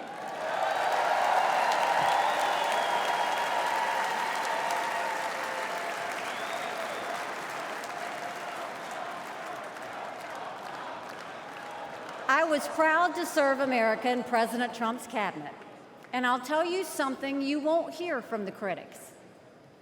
He appreciated advice and input. Americans were well served by his presidency, even if they didn't agree with him on all things. Now, to my fellow Republicans, we must not only be a unified party, we must also expand our party.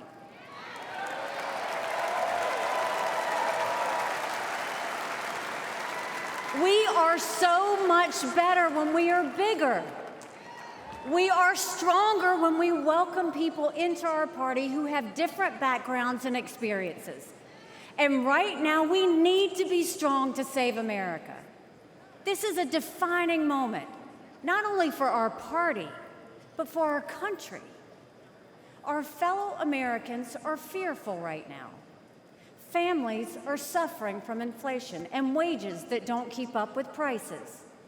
Young people are being indoctrinated to think our country is racist and evil. The Jewish community is facing an obscene rise in anti-Semitism. Too many minorities are trapped in communities devastated by crime. Our foreign enemies win when they see Americans hate each other.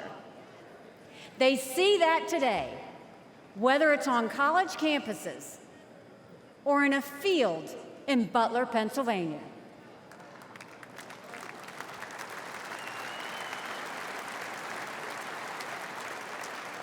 But we can conquer those fears with strength and unity. No president can fix all of our problems alone. We have to do this together. America has an amazing ability to self-correct. In this moment, we have a chance to put aside our differences and focus on what unites us and strengthens our country.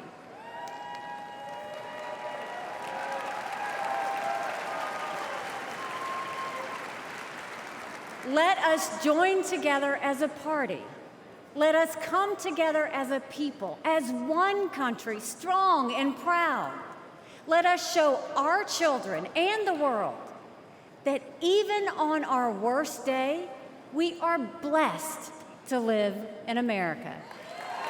God bless you. Thank you. God bless the United States of America.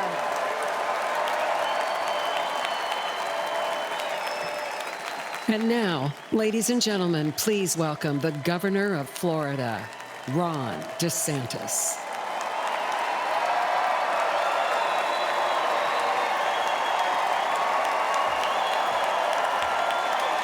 My fellow Republicans, let's send Joe Biden back to his basement and let's send Donald Trump back to the White House.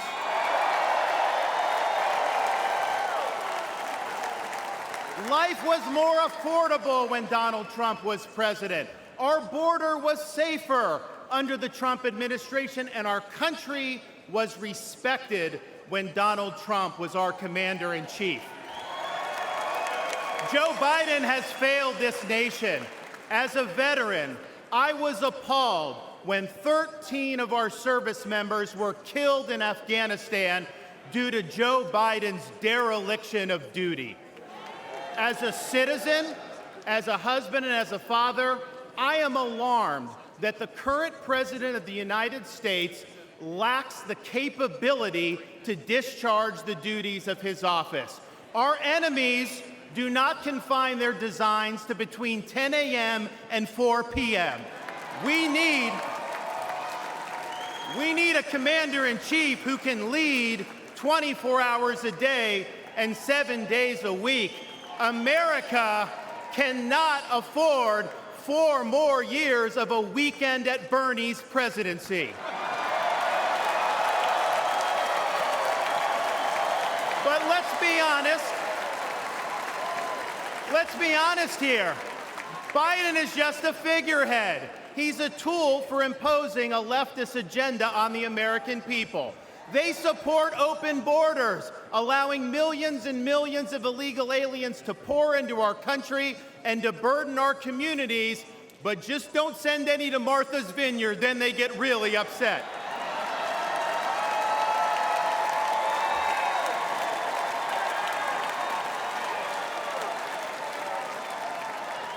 They have unleashed progressive prosecutors across our nation who care more about coddling criminals than about protecting their own communities. They use the unelected bureaucracy to impose their will on us without our consent, and they weaponize political power to target their political opponents like they've done to our own nominee.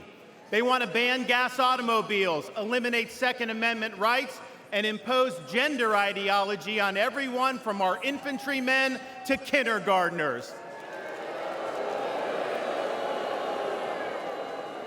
They stand for DEI, which really means division, exclusion, and indoctrination, and it is wrong.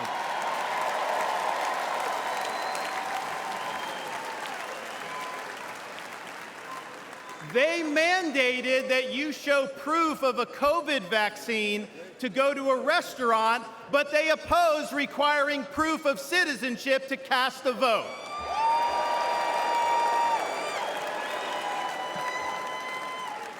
They can't even define what a woman is. Now, Donald Trump stands in their way, and he stands up for America. Donald Trump has been demonized, he's been sued, he's been prosecuted, and he nearly lost his life. We cannot let him down, and we cannot let America down.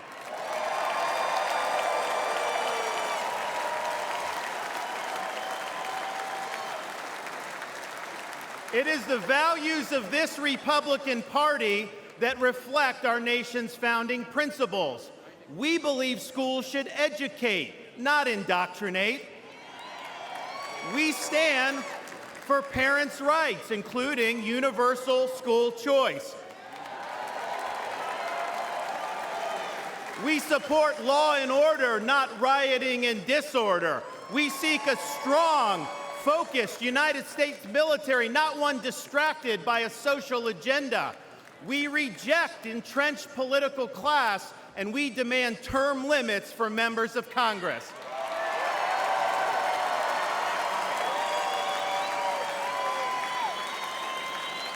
We stand for fiscal sanity, for low taxes, and for reduced debt. We seek to reclaim the constitutional government as envisioned by our founding fathers by bringing the administrative state to heel once and for all. We believe that you must be a citizen in order to vote, and that photo ID should be required before casting a ballot.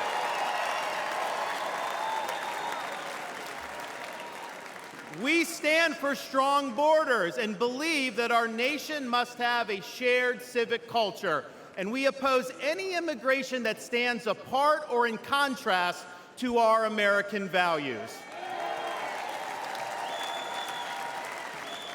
We believe in the principles articulated in the Declaration of Independence that our rights come not from the generosity of the state, but from the hand of the Almighty, including the right to life, liberty, and the pursuit of happiness.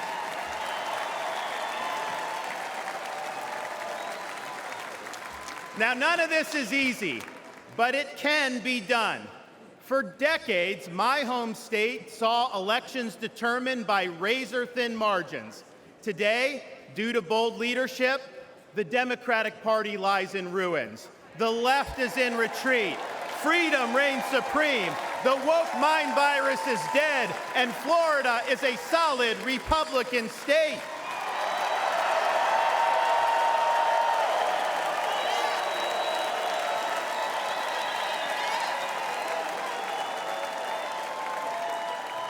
Now, electing Donald Trump gives us the chance to do this all across America. And we have a responsibility to step up and make it happen. We have a responsibility to preserve what George Washington called the sacred fire of liberty. This was a fire that burned in Independence Hall in 1776 when 56 men pledged their lives, their fortunes, and their sacred honor to establish this nation. It's a fire that burned at a cemetery in Gettysburg, Pennsylvania, when our nation's first Republican president pledged this nation to a new birth of freedom. It's a fire that burned at the foot of the Berlin Wall in 1987, when our nation's 40th president stood in front of that wall and said, "Mr. Gorbachev, tear down this wall."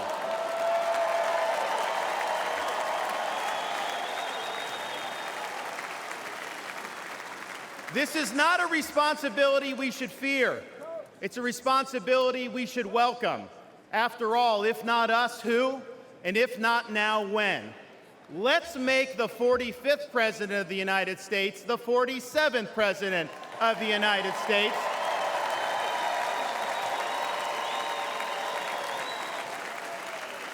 Let's elect Republicans up and down the ballot, and let's heed the call of our party's nominee to fight, fight, fight for these United States. Thank you. God bless you. Let's win in November. Thank you so much. Two very different addresses, both in terms of tone and substance, from Florida Governor Ron DeSantis, and before that, Nikki Haley. Lots to discuss here in the booth, but first we should say that joining us now is Chad Wolf, former acting head of the Department of Homeland Security in the final years of the Trump administration. Thank you so much for being with us. Yeah, it's good to be here. And first I want to draw on your DHS experience, because we learned today that Donald Trump's Secret Service protection had actually been increased prior to his Saturday rally due to what authorities say was an unrelated threat from Iran. So it was actually his enhanced security that failed on Saturday. What questions do you want answered as this investigation unfolds? Yeah, I've got a lot of questions, right? Questions regarding resources, questions regarding the handoff to local or state law enforcement. Whose responsibility was it for that structure where the shooter fired from? What was the force posture of the service and his detail? Did they request resources? Did they request more technology? I think all of that's going to come out in the investigation. And I think the American people really want to understand what went wrong here, because look, the response when you saw his agents dive on him and protect him and then obviously usher him out, great. But that's response, right? A big part of their mission is preventative. And that's the part that failed, and really failed into really epic failure.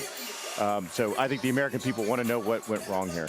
Well, on that point, is the Secret Service, in your view, is it stretched too thin? Was this a systemic failure? Well, the service, just like other elements at DHS, both operates from a budget and also operates trying to hire law enforcement officers. And so every federal agency that is trying to hire law enforcement officers has a challenge there. We've just seen the numbers over the past several years not be as high as they once were, both from a recruitment and retention standpoint. So they have challenges just like anyone else. And so when you have a very active former president and you have a big first family that requires a lot of protection for a lot of different principles, you're going to see their resources stretched thin. So absolutely, I think that's part of it. But they still have a job to do. They have a responsibility to do. And just because you're stretched thin, that's not really an excuse. Related to all of that, as I'm sure you saw, we've now seen Homeland Security and the FBI issue a bulletin to law enforcement basically warning about copycat attacks in the wake of all this, right? And we know, as you well know, about this heated political environment, about the kind of rhetoric that can fuel real-world violence. How worried are you about more of these kinds of attacks on political leaders? And also, what do you think leaders in this moment, including speakers here on the stage, need to do to tamp down the political temperature? What do you want to hear from them? Yeah, so the bulletin is... that doesn't surprise me. We see that a lot from law enforcement. When you have a big event, they're always going to be worried about copycat crimes of nature. I didn't see anything in that bulletin that was very specific, so I don't think it's specific intelligence. I think they're just concerned, and we see that after big, large events or incidents occurring. Look, I think, and we've heard it here, and we've heard it from President Biden, everyone needs to take the temperature down a little bit. I think that would be good for all sides.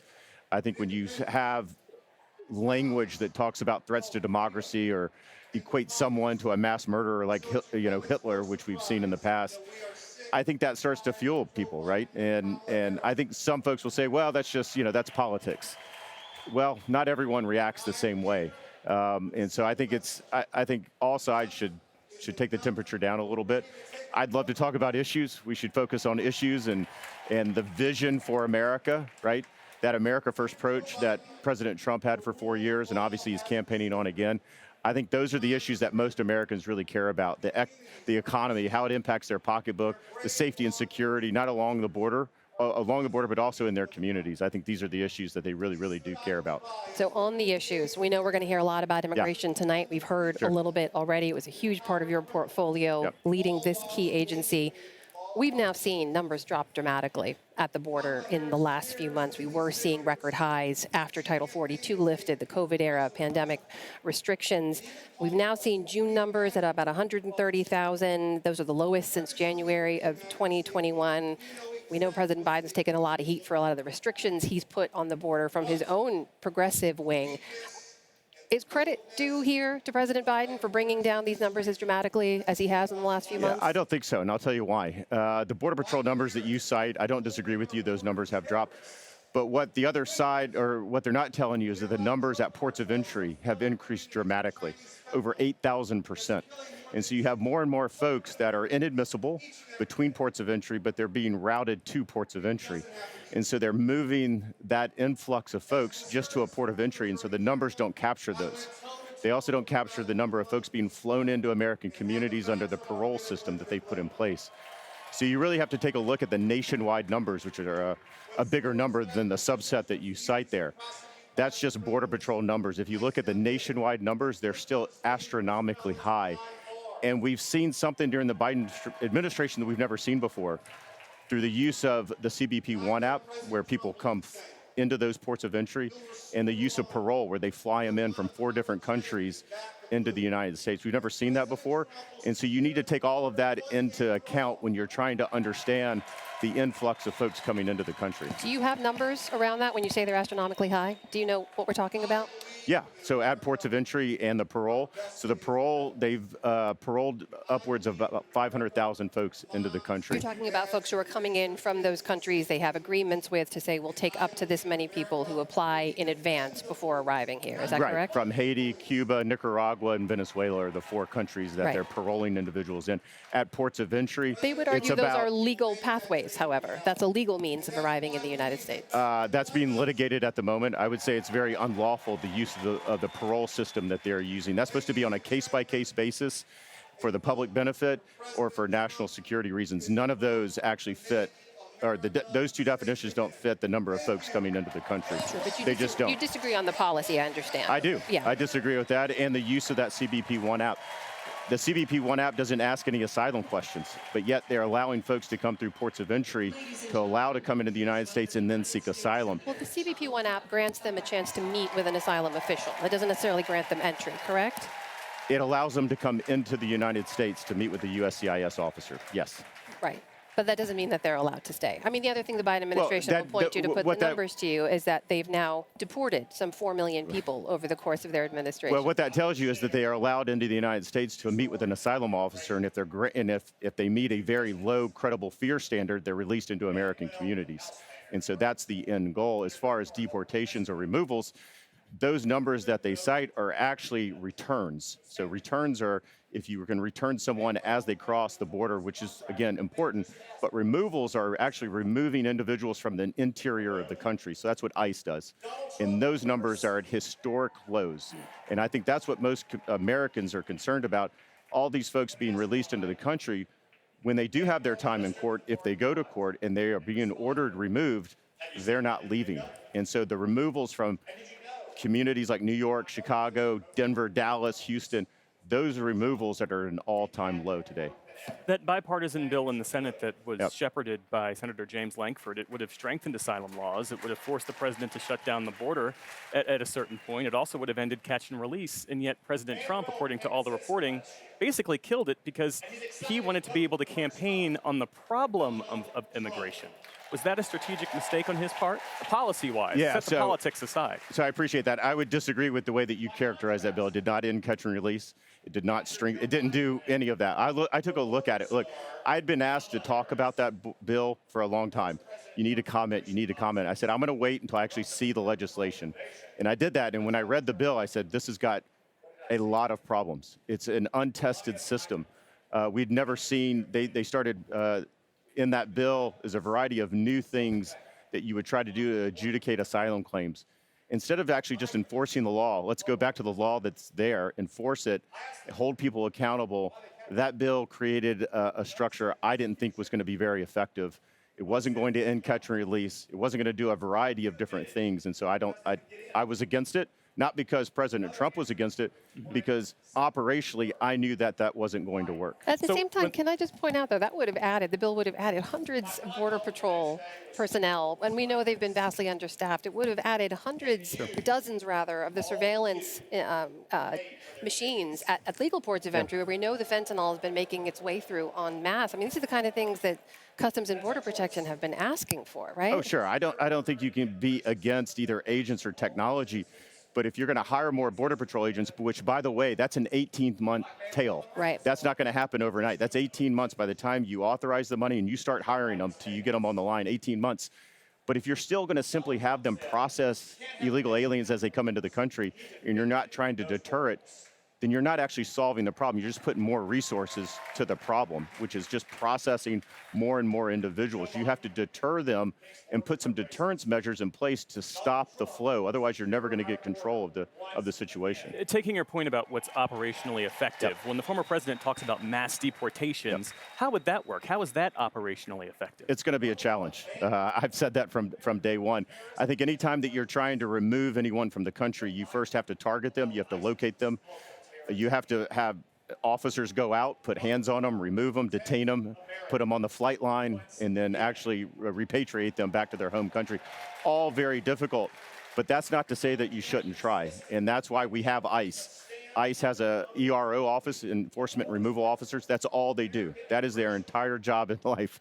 And we should allow them to do their job. And under the Biden administration, they're simply not doing it. And the numbers bear that out. It's DHS's own numbers. So I would say let's get back to letting them do their job. There's 1.5 million individuals here that have a final order of removal, which means to say every immigration judge they've seen has said you don't have a legal right to be here. All those individuals need to either voluntarily depart or be removed, because that's what our law tells us to do. We know another issue of great importance right now, election security, falls under Homeland Security as well. And I just wonder how you view this moment right now. We've just had an election carried out in which all the relevant agencies said it was the most secure election in modern history. What's your message to folks out there who are starting to cast doubt on what these election results could be coming up? Well, I would say it's every American's right, I would say duty to vote. I think a lot of folks are obviously concerned about election integrity issues from the previous election and from the COVID pandemic. We saw a number of different changes during that 2020 election. Some of those are still in place, some of them are not. States have changed some of those measures. I would say, again, continue to vote. I think there's been a lot of work to try to secure our elections more from a DHS perspective. And I like to be very clear about this. DHS's role in election security is very, very straightforward. Yeah. It's making sure that we eliminate foreign adversaries from participating in our elections or trying to influence our elections. And how high is your level of confidence in our ability to do that now? I don't have the intelligence these days, so I don't see what the department sees and what the secretary sees. I don't see any public reporting that says that they are actively doing that on a scale that I would be concerned about. I'm sure they are still doing it. From what I saw when I was at the department, they are doing this almost daily. Whether it's an election year or not, they're always trying to influence. But I haven't seen any public reporting that would give me a lot of concerns from a foreign influence perspective. Now, when you talk about voter rolls and you talk about what occurs in elections, that's nothing that the department has responsibility or jurisdiction over. Obviously, that falls at the state level, but also with the Department of Justice. It's the former acting head of the Department of Homeland Security, Chad. Well, thank you so much for being with us. Thanks for having really me. appreciate your time. Appreciate it. Let's go to the floor. Lisa Desjardins, our eyes and ears on the convention floor. Lisa, what are you seeing? Who are you with? I am with the California delegation, actually kind of just underneath where you guys are looking out from Omna. I'm with Sarah Morris. Sarah's is with the Republican Party. It's her first convention here from Imperial County, and she's a kindergarten teacher. I have an 8-year-old, so that speaks to me. We were talking about the border because Imperial is in the corner of California, borders with Mexico and Arizona. What has been going on in your county that you've observed? You mentioned about fentanyl and what that means for you at school. It's a concern. We've talked a lot about fentanyl the last 2 days. It's terrifying. So I teach kindergarten, and we recently started having to carry the Narcan nasal spray in. At the elementary school? Yes, I teach 5-year-olds.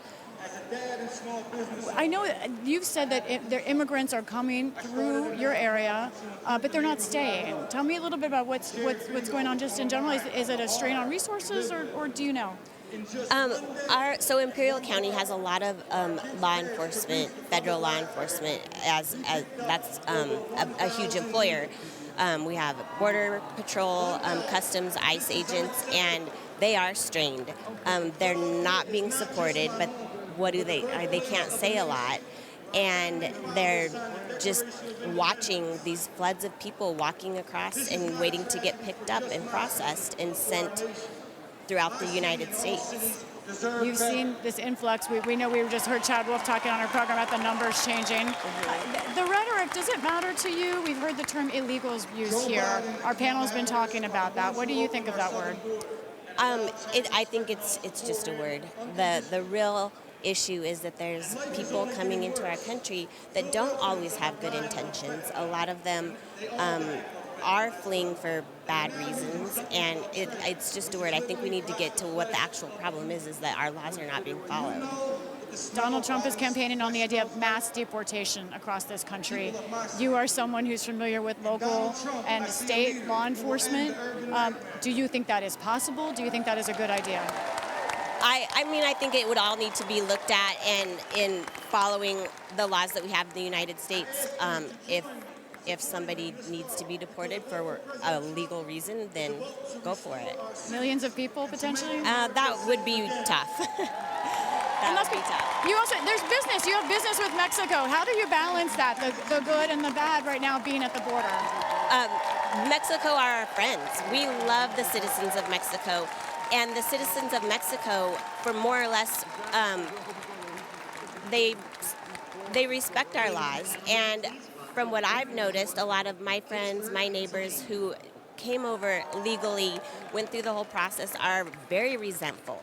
They're former Mexican citizens, now U.S., and they see that the laws now are just not being followed when years ago they did follow them, they went through the process, and they expect it for everyone. Sarah, thank you so much. Good luck when you get back in the classroom this fall. Back to you, Amna and Jeff. Lisa, thank you. It is just after 9 p.m. here in Milwaukee, 10 p.m. on the East Coast, 10:04 to be exact. This is PBS News special live coverage of the Republican National Convention. Joining our table here is the one and only Judy Woodruff. Thanks so much for joining us again this evening. Thank you. It's great to be with you all. Another night of Donald Trump at the Republican Convention. Well, react, if you will, to what we heard from Nikki Haley and Ron DeSantis. How did those two very different messages strike you? Very different. I listened to both of them. I actually had to unplug my my cord toward the end of Governor DeSantis. It was clear to me that she was, I mean, clearly reaching out and saying the party has to remember there are people out there who may not agree with Donald Trump 100%, and we need to think about them. And here are some of the ways that I worked my way through that. I disagreed with him, but we can find our way back, and that was an attempt to reach out. Ron DeSantis, completely different message, basically saying, you know, for overused term, at the risk of using a term we hear a lot, scorched earth. Florida, he celebrates, as a place where undocumented Americans are not welcome, where in the schools they are dealing with an issue of gender. Children, as we know, the state of Florida education system has been, frankly, at great odds over what to do about how to teach race, how to teach gender issues. I was in Florida reporting on some of this earlier this year, so it's a very different message from the two of them. Amy, they're really covering the bases here. I mean, there are conflicting messages for sure being delivered from the same podium and the same stage and back-to-back speakers.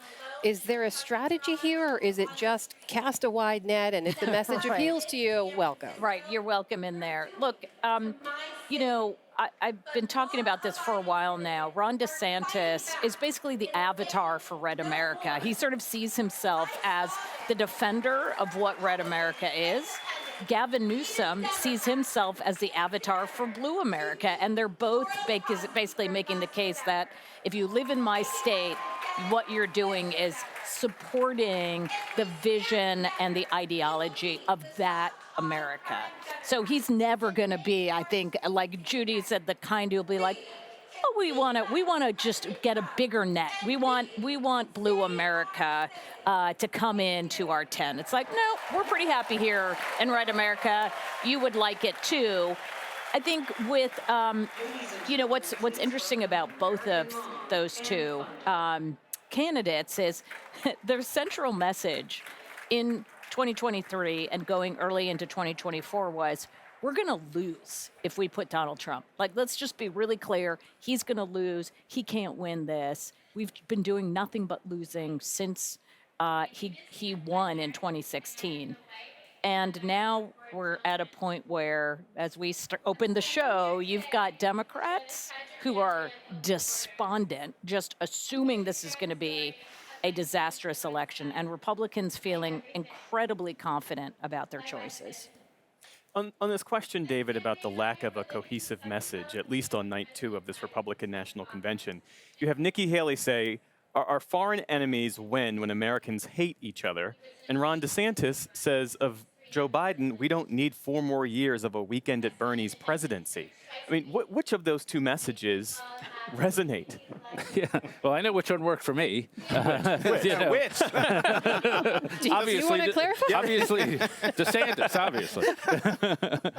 You know, I'm getting all religious tonight, but by the fruit of their spirit, ye shall know them. Amen. Let me know if you want an altar call later in the show. So, like, Nikki Haley was graceful. Yeah. And she was joyful. Like, she had differences with Donald Trump, but that's fine. And by the way, I thought he was a good president. I thought his national security policy was good. But, you know, he's a good guy. And so she was light and buoyant. I think she's just a political talent. I'm just watching like a political operator. I just thought, she's good at this. Ron DeSantis comes out joyless, humorless, like brash, harsh. Like, I know this is his reputation, but he lived down to it. And so it was I don't know if it was a different messages, but it was different messengers. Yeah. and that their speeches flew out of who they are. Well, Jonathan, the Haley message that we can't just unify the party, as people have been repeating, regardless of how they're presenting the message, that we must expand the party, was something she said as well. Do you feel like that was a message for people in the room or people at home, or was that a message for the ticket itself? All of the above, but certainly for the people in the room. The thing that I noticed was that when Governor Haley came out, it was like tepid golf applause. You know, oh, there she is, great. She finishes, but then Governor DeSantis is introduced, and clearly he is the home favorite. And that red meat he threw out, they devoured. They're not interested, clearly not interested in the joyful Nikki Haley. I still say, if Nikki Haley were the vice presidential nominee, this would be a completely different race, and the Democrats would have been extremely fearful about their chances in November. But this dissonance between the paucity of the message coming from Nikki Haley, there aren't many Nikki Haley replicants out there saying the same message. Lots of Ron DeSantis out there, from Speaker Johnson to Congresswoman Elise Stefanik to a whole host of people who are just somehow that unity message is just not trickling down to the folks who are going on that stage. And reflect, if you will, on the degree to which the apparent overtures to black voters last night, just by inviting up Byron Donalds into the family box and having Tim Scott and Byron Donalds and others, the degree to which that was undercut by what Ron DeSantis said when he characterized DEI, diversity, equity, and inclusion, as division, exclusion, and indoctrination. Exactly. I mean, it's the dissonance. You can't ask for black votes and then go and talk about issues that they actually care about. They might be conservative and they might be African American and they might not agree with the Democrats, but to talk about DEI in that way is insulting. It's absolutely insulting. And yet, that's what this crowd likes. So I don't know. That's why I keep saying this idea that Donald Trump is going to get a huge amount of African American votes is laughable, because the messages don't match.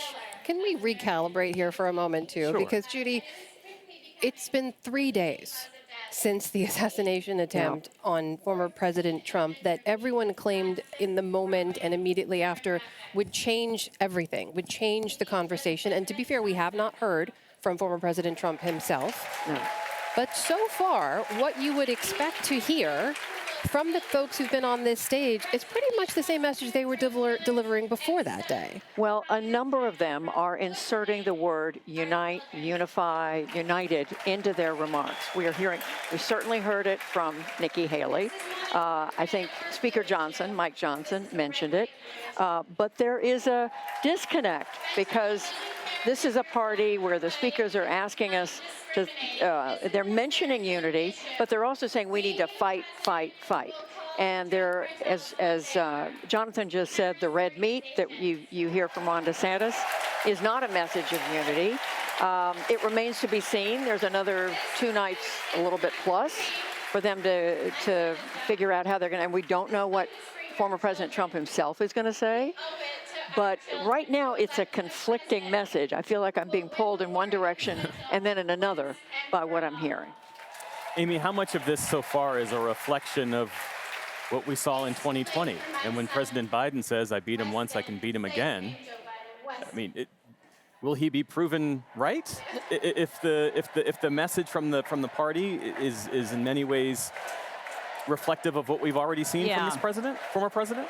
Well, so this gets back to the other issue we've sort of touched on, but we'll be spending a lot more time in the next week about, which is what's going on the Democratic side.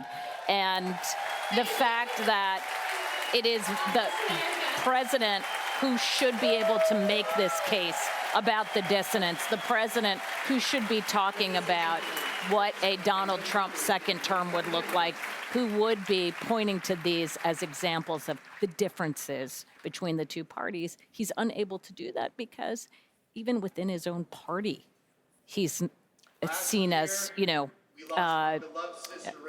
not able to go forward. We still don't have an answer yet for whether he will be on the top of the ticket.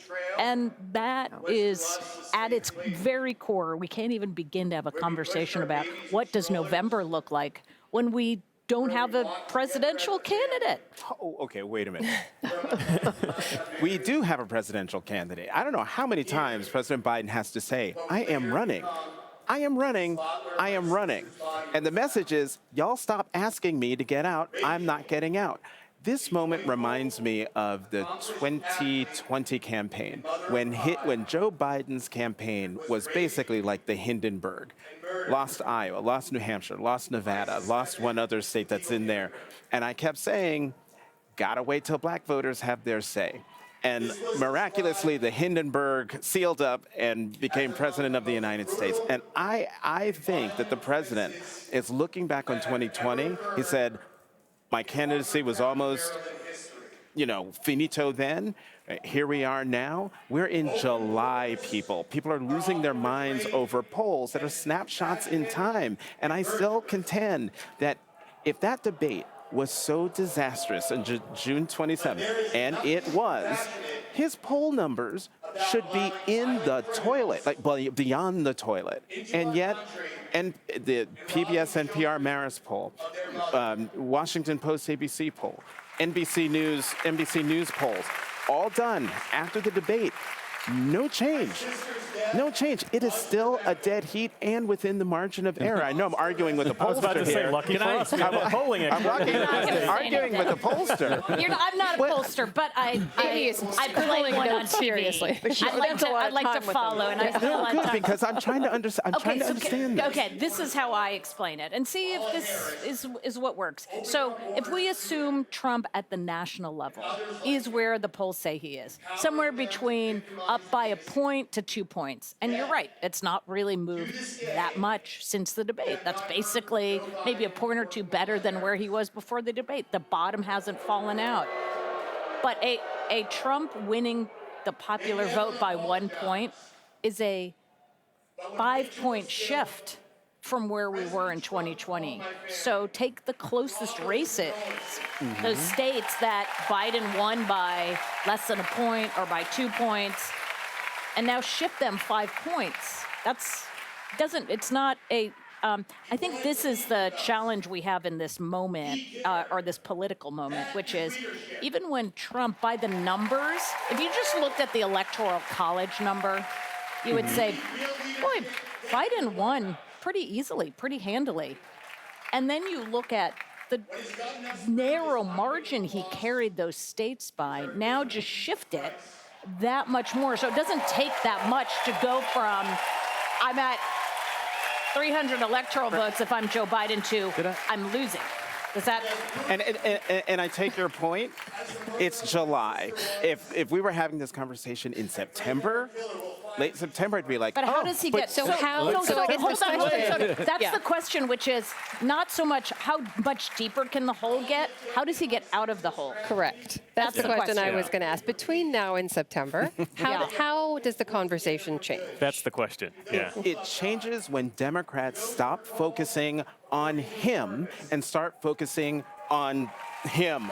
But starts focusing on Donald Trump and Project 2025. Hand-wringing is embedded in Democrats' DNA. Exactly, which is why I keep telling y'all. That's why I keep telling them. Can I be autobiographical? I've known Joe Biden for a long time. I really admire Joe Biden. I think he's been a very successful president. But 72 to 80% of the country think he's not fit to be reelected. They will vote for the Democratic Party because they don't like this crew. And I'm among them. But I look at the videos today. He gave a speech, he gave an interview, and I thought, that's not the guy I knew a year ago. That's not the guy we all knew 2 years ago. That's not the guy we knew 10 years ago. And I hate to quote George Clooney, but why not? Why not? We're often mistaken for each other. That's the line of the night. But as he said, time's arrow only moves in one direction. And Democratic members of Congress, let's face it, are still calling the White House, worried, talking to each other. It's quieted down this week because of this convention, but my prediction is it's going to rise up. We're going to hear a lot more about it as soon as this convention is over. There's still worry. Every time President Biden goes out, the phone calls pick up, the emails, the texts, we're all hearing it. Judy, to that point, though, in this moment, compared to elections of years past, does it feel like more can change in a condensed amount of time? I mean, the time between July and when early voting even begins in several weeks' time. I mean, you're absolutely right. I mean, between now and November is a lifetime. Between now and the Democratic convention, not quite a lifetime. But you're right. I mean, a week ago, Donald Trump hadn't been shot. I mean, look what's changed in just 4 days. So anything can happen. But on the current trajectory, the Democratic Party looks unsettled on its nominee. And Amy, when you walked us through the polling and why Democrats are so freaked out, to use the phrase, those frontline Democrats in particular, it's not just that, in their view, Joe Biden is on track to lose the presidency. It's that Democrats are on track to lose the House. They were already facing a tough Senate map. They'll lose the Senate. And when you add to that a super conservative Supreme Court, it would give Republicans a monopoly on all the levers of power in Washington. And that's why even the state legislatures, the Pennsylvania state legislature, the Minnesota state legislature, Democrats have very, very narrow majorities there. So that is at different levels. And that's exactly right. I mean, the most fascinating thing for us political dorks right now is trying to understand this disconnect between Biden's very poor numbers in some of these battleground states and Democratic Senate incumbents doing really well. Outperforming him. And so the question is, which is going to come first?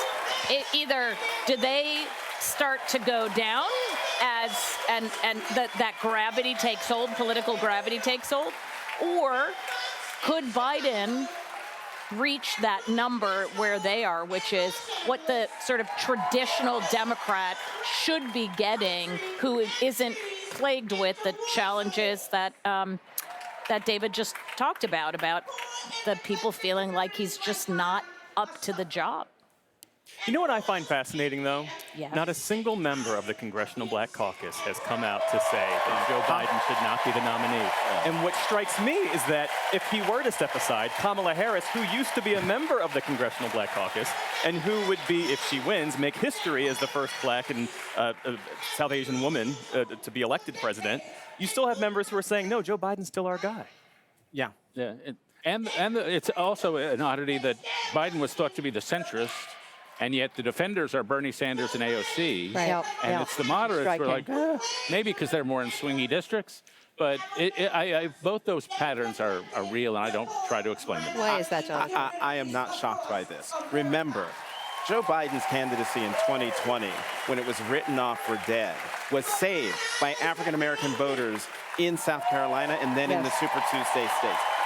President Clinton, his presidency was held together because black voters stood with him after he got impeached. Yeah. African-American voters, they're largely liberal, the stalwart voters in the Democratic Party, but they're also very pragmatic.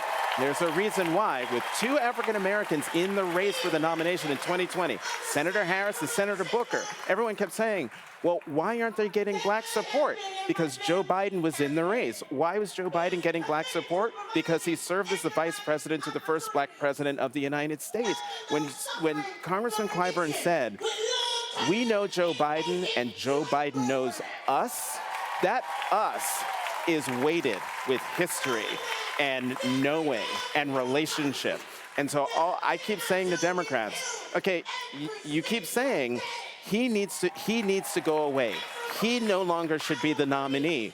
The mistake they're making is not then saying, and Kamala Harris should replace him, the sitting vice president.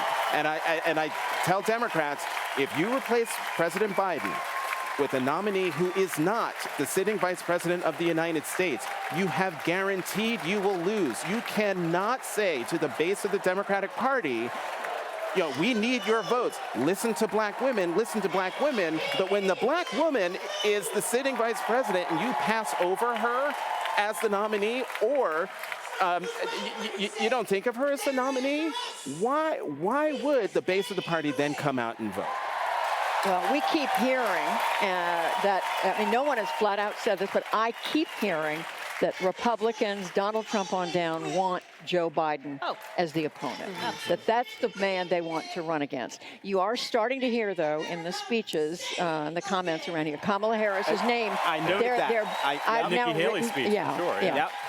It's not just Joe Biden, it's Biden-Harris, Biden-Harris, Heard it last and Nikki night. Haley. Started And Nikki last night. Haley was tough on Kamala Harris during the campaign, and we heard that again tonight. Yeah, she during her primary campaign, she talked about that a lot. And to your point, Jonathan, that's exactly right. Whether Biden's at the top of the ticket or not, Kamala Harris is going to be the center of the campaign in these next whatever many weeks we have left.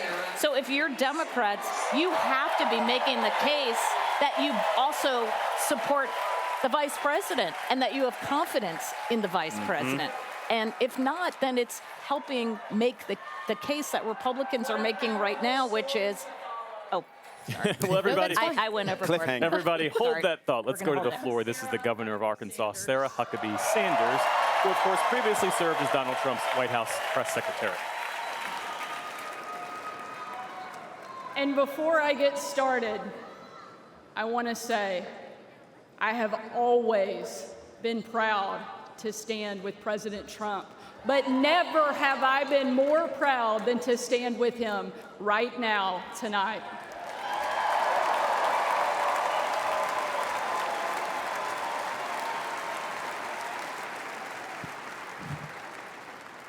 Not even an assassin's bullet could stop him.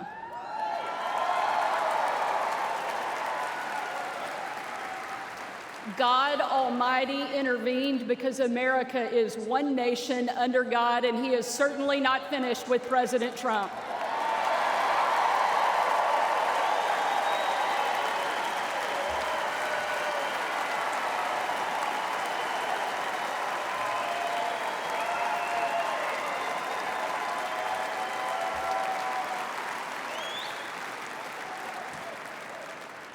And our country is better for it.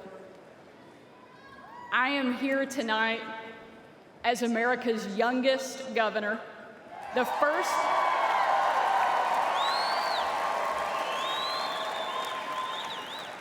first woman to lead the great state of Arkansas.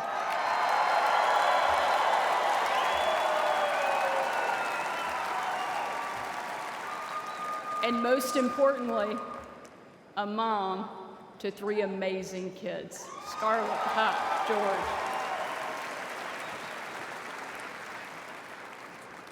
When I was President Trump's White House press secretary,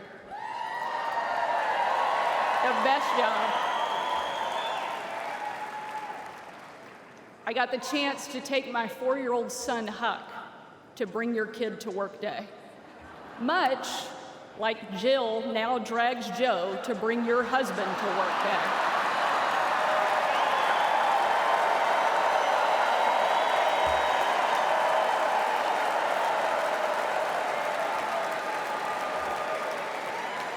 And while I was briefing the president on the upcoming event in the Oval Office, all of the kids who were attending that day gathered in the Rose Garden, getting ready to meet him. And we were walking out onto that beautiful, perfect colonnade. And I saw out of the corner of my eye that my son Huck was running full speed directly at the President of the United States. Being the gracious person he is, President Trump bent down to give him a big hug. And right in front of everyone, Huck sidestepped the president, completely ignoring him in front of everyone, and ran straight into my arms.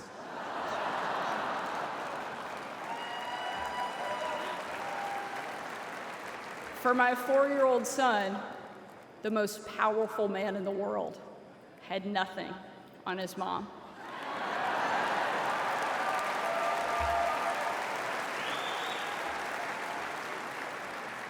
But because he's the amazing man he is, President Trump didn't mind at all. After all, he's a dad to 5 unbelievable kids and a grandfather to 10.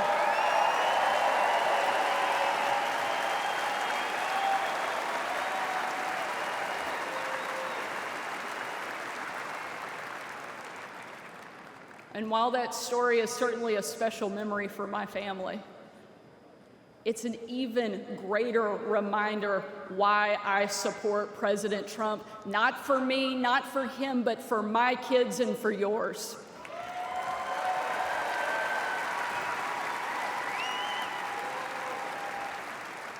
Under President Trump, America was safer, the world was safer, and it felt like the next generation would have a chance at the American dream.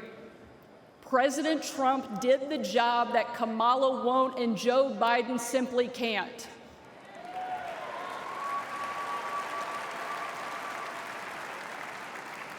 When we're honest, every American knows that we were so much better off under President Trump.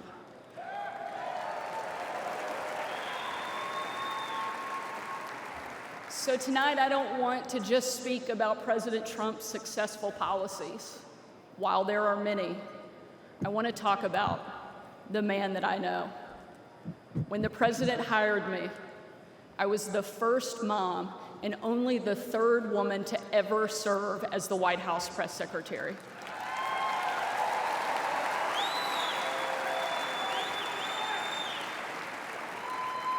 And in that role, I endured relentless attacks from the left. I was insulted as a guest at the White House Correspondents' Dinner. My family was denied service and kicked out of a restaurant.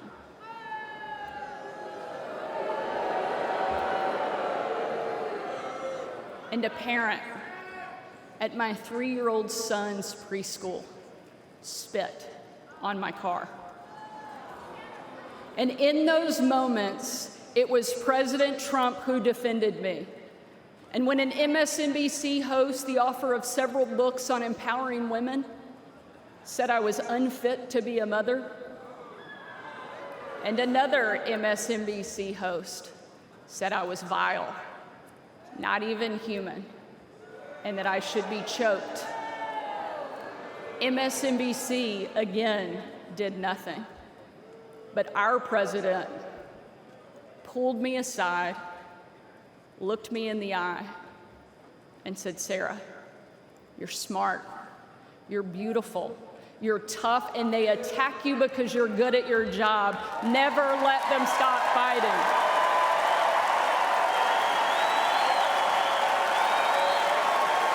Thank you, Mr. President. Thank you.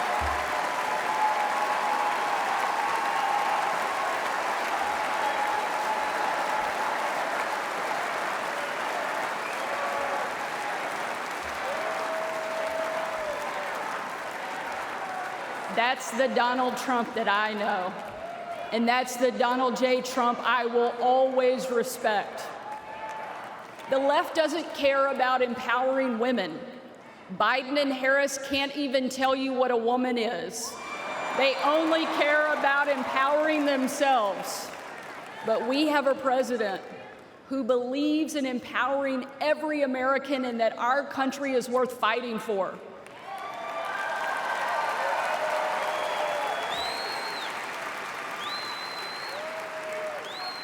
For the last 4 years, Republican governors have been leading that fight and doing what Joe Biden refuses to do.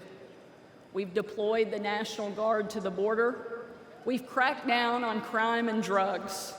We cut taxes to give hardworking Americans a break from Bidenflation. And we empowered parents with universal school choice across the country.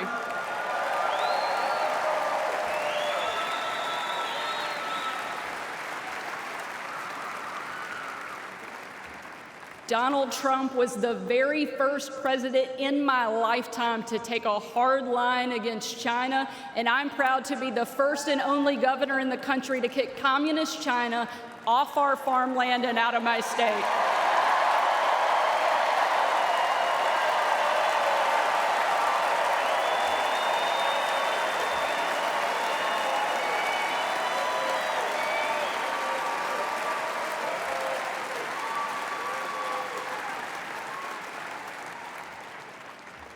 President Trump is a leader, and he's the leader our country needs. And if ever there was a doubt, earlier this week, we saw just how tough, resilient, courageous, and daring this man is, and we can't get him back in the White House fast enough.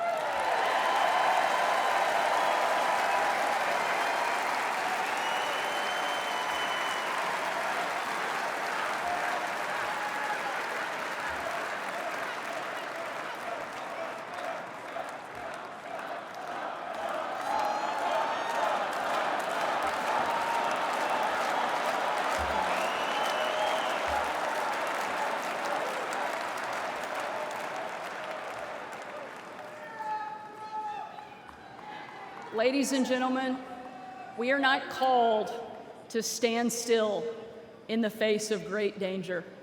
You and I were put on this earth at a moment in time to charge boldly ahead. We cannot know what the future holds, but we know damn sure who holds the future in his hands.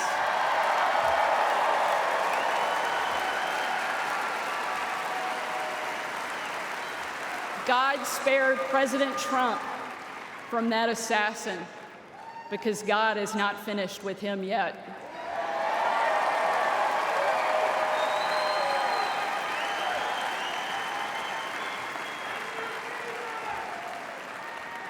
And he most certainly is not finished with America yet either.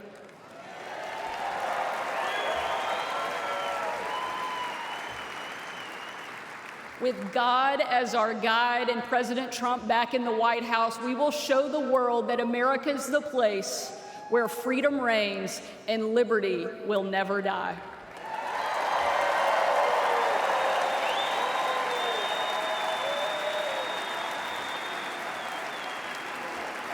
Ladies and gentlemen,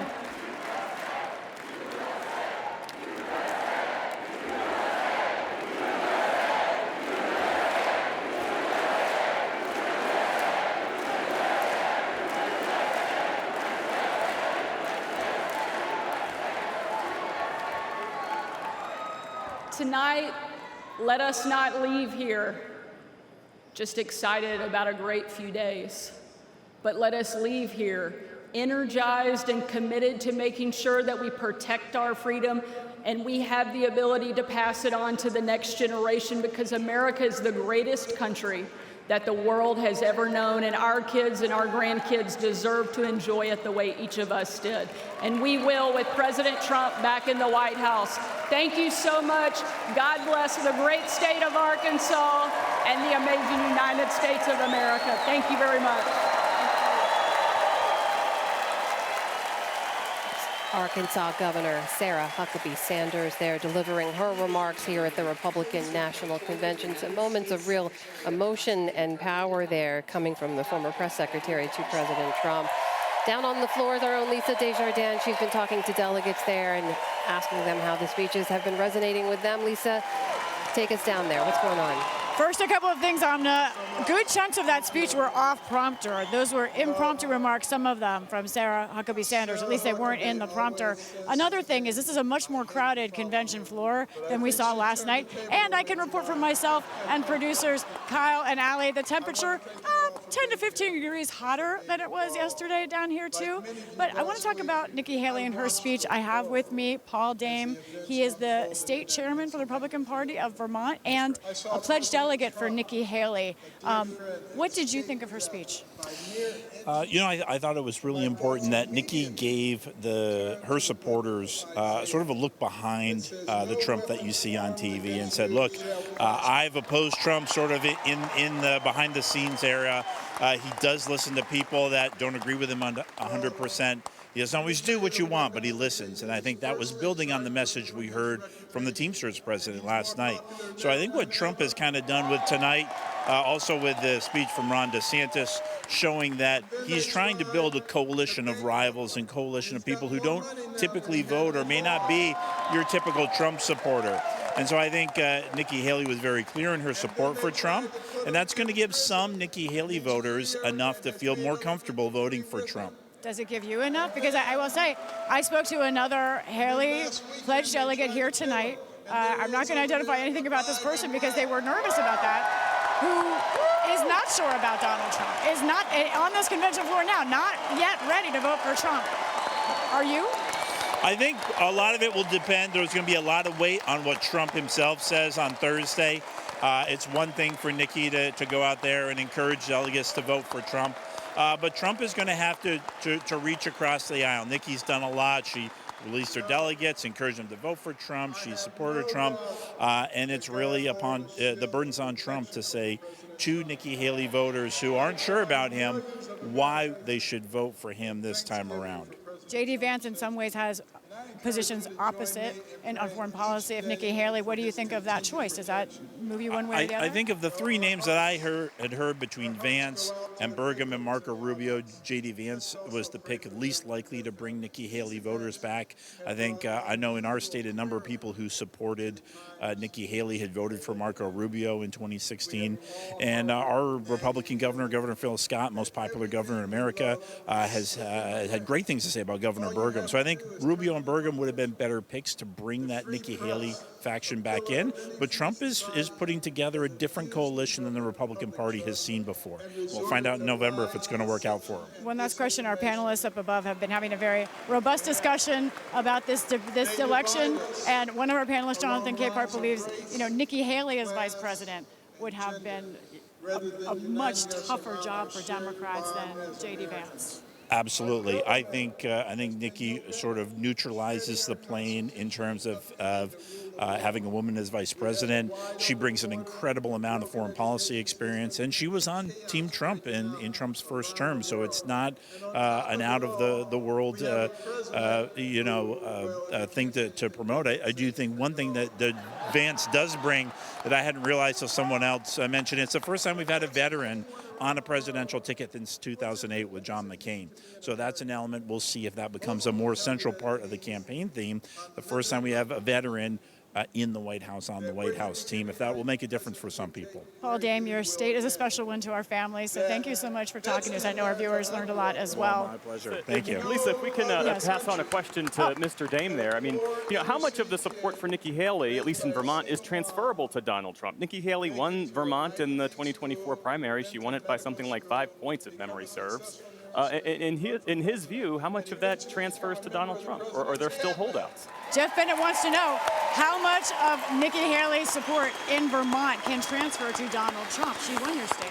I feel like even the week before I came here, talking to our legislators, other Nikki Haley supporters, trying to get their input on what they thought should happen at the convention, it seemed like it's about a third of folks who supported Nikki in the primary ready to vote for Donald Trump because of all the problems we've heard about with safety and economics related to Joe Biden and competency issues that have become very apparent since the debate.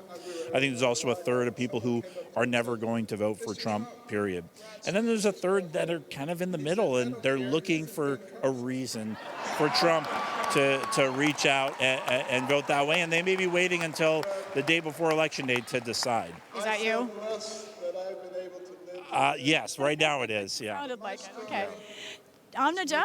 Lisa Desjardins, our thanks to you both down there. Amy, sort of the same question to you. I mean, where do those Haley voters go? That's the Trump, great. the Biden campaign is making a major play for them. Absolutely.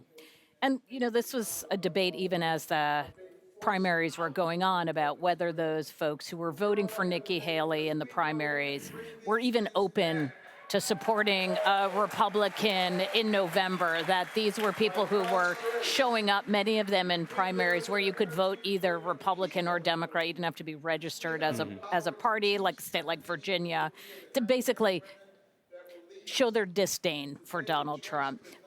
Where Nikki Haley, though, did the best. Now, whether these were people who are traditionally Democrats or whether they're Republicans, are in a lot of these communities that we think of as, not very long ago, Republican strongholds in these wealthier suburban areas, but we also saw her do quite well in some of the ritzier places in America, like Aspen and the Vineyard. She did great on the Cape. Got a lot of votes on the Cape. Ron DeSantis just slammed tonight. Yeah, exactly.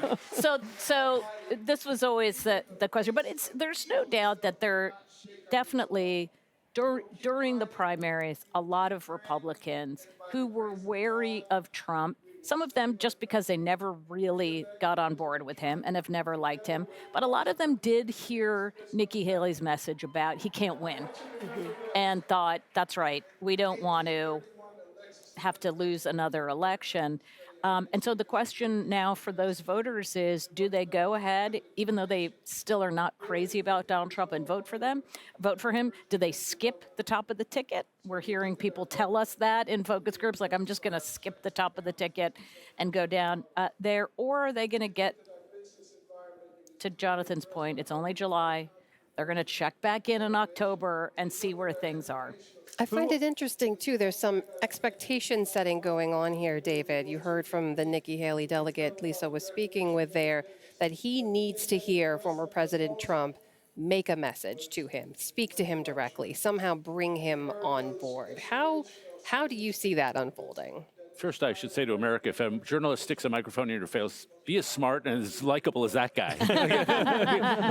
I learned a lot about and that rough thing of 2/3, 1/3, that rings about true with the people, the Nikki Haley people I know. I'm reminded, as you're asking the question, I had lunch with a Republican senator. This was now like in the first Trump term. And he said, I went out to one of my rallies and I looked out at the crowd and I didn't know anyone. Yep. And what he was saying was he was elected when the Republican Party was over here. Yep. And it shifted to over there. And all these new people who he didn't know. And that gentleman is no longer in the Senate. And so what we're watching is the slow motion tectonic shifts of the two parties. And in Vermont, or on the Cape, or even in Aspen, the votes, the alliances are shifting. Yeah. And I think what's important to know for each party is, do you understand this? Yeah. And I would say the J.D. Vance pick is a sign that some people in the Republican Party understand. Do the Democrats understand where their people now are? Yeah. And are they willing to campaign in a different kind of way? We'll see in Chicago. We'll see. And we'll also see what Florida Senator Marco Rubio has to say. He's taking the stage right now. The last few days remind us that the life of every living thing and the breath of all mankind is in the hands of God.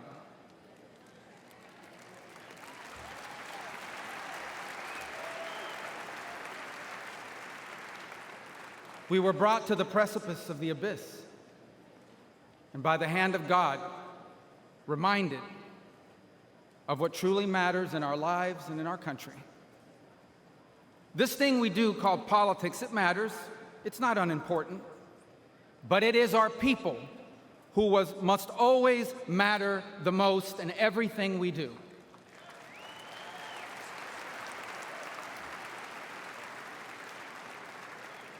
By giving voice to everyday Americans, President Trump has not just transformed our party, he has inspired a movement.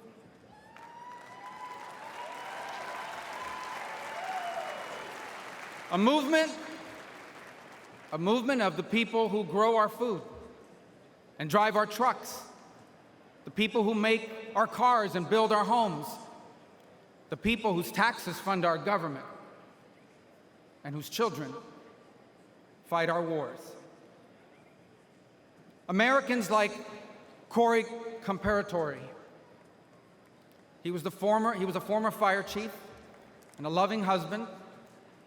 He was described as the best dad a girl could ever ask for. As a man of God who loved Jesus fiercely and looked after members of his church. Corey was one of the millions of everyday Americans who make our country great. He wasn't rich, He wasn't famous. And the only reason why we know his name and story now is because last Saturday, he shielded his wife and daughter from an assassin's bullet and lost his life the way he lived it, a hero.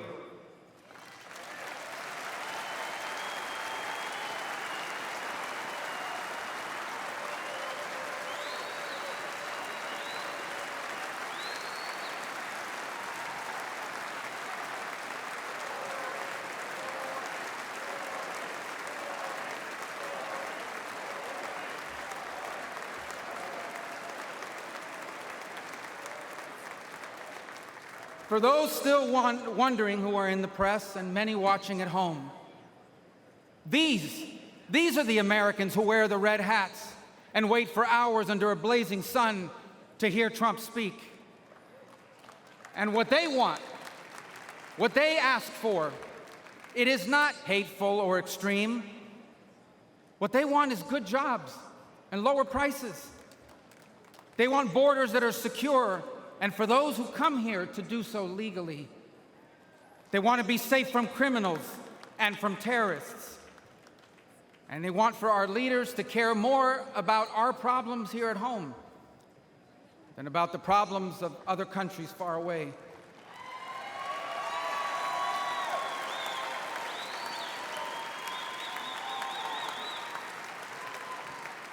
There is absolutely nothing dangerous or anything divisive about putting Americans first.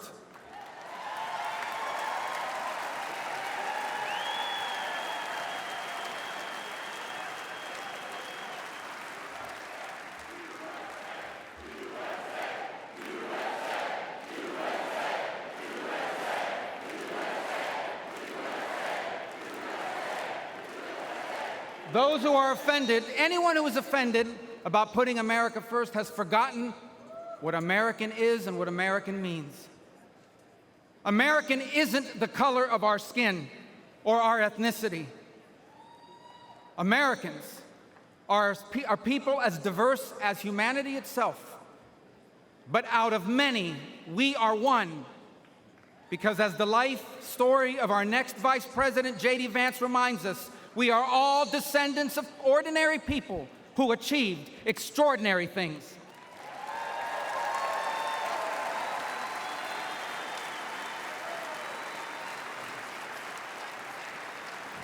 Who do we come from? We come from pioneers who ventured west to chase their dreams, and slaves who overcame bondage to claim their right to the promise of America. We come from exiles who fled tyranny in search of freedom, and of immigrants who left behind all they had and knew because they could not be or achieve God's purpose for their life in the nation of their birth. That is an American.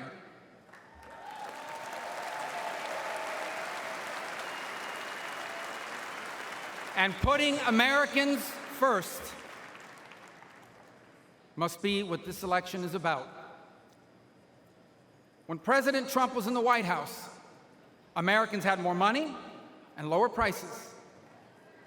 Our borders were secure and our laws were enforced. Iran was broke, the Taliban stopped killing Americans, and Putin didn't invade anyone.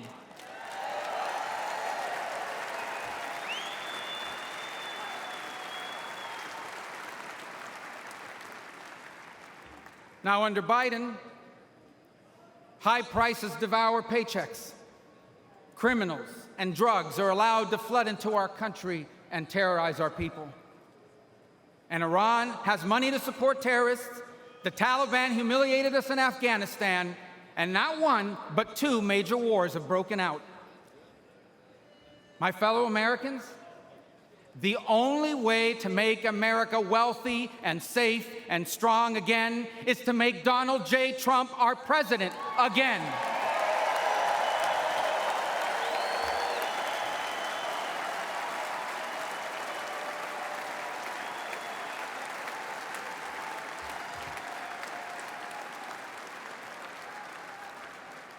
Our country has been injured. injured by the bad decisions of weak leaders. But now, though bloodied by our wounds, we must stand up and we must fight. Fight not with violence or destruction, but with our voices and our votes. Fight not against each other, but for the hopes and dreams we share in common and make us one. And fight for an America where we are safe from those who seek to harm us on our streets and from abroad. And we will not be alone in this fight. For leading us in this fight will be a man who, although wounded and facing danger, he stood up and raised his fist and reminded us that our people and our country are always worth fighting for.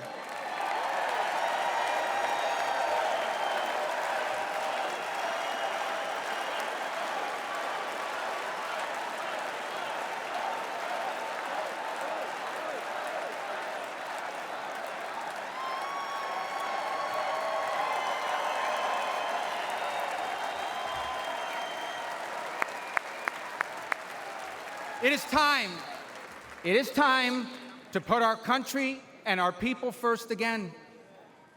And if we do, together, we will make our people wealthy again. If we do, together, we will make our country safe again. Together, we will make Donald Trump our president again.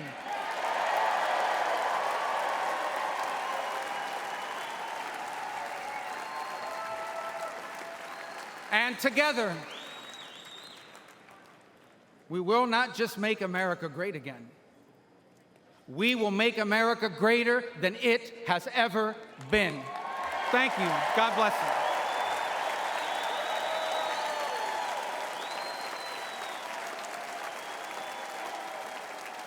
you. Ladies and gentlemen, please welcome Laura Trump.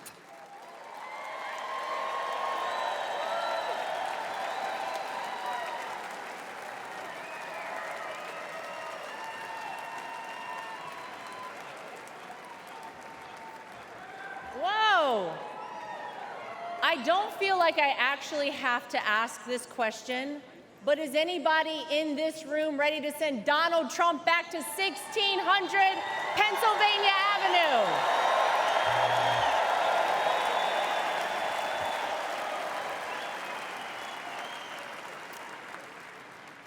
Well, it may not be a surprise that I actually had a very different speech that I was prepared to give up here tonight.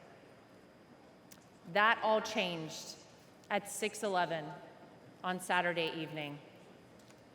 Nothing prepares you for a moment like that. Our family has faced our fair share of death threats, mysterious powders sent to our homes, tasteless and violent comments directed towards us on social media, but none of that prepares you as a daughter-in-law to watch in real time someone try to kill a person you love. None of that prepares you as a mother to quickly reach for the remote and turn your young children away from the screen so that they're not witness to something that scars the memory of their grandpa for the rest of their lives. The prayers and well wishes we've received over the last 72 hours have been overwhelming, to say the least.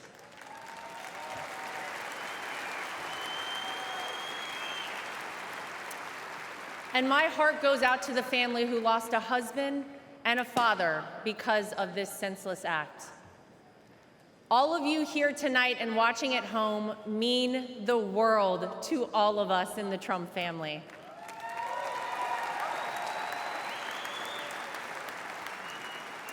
If Donald Trump has shown us anything, it's that when it feels impossible to keep going, those are the times we must keep going.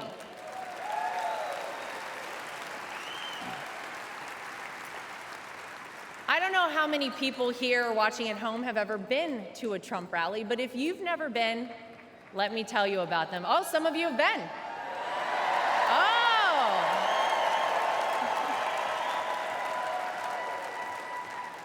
Regardless of how the media have painted these rallies, you would be hard-pressed to find and to join a happier group of people coming together over their love for the greatest country on earth, the United States of America.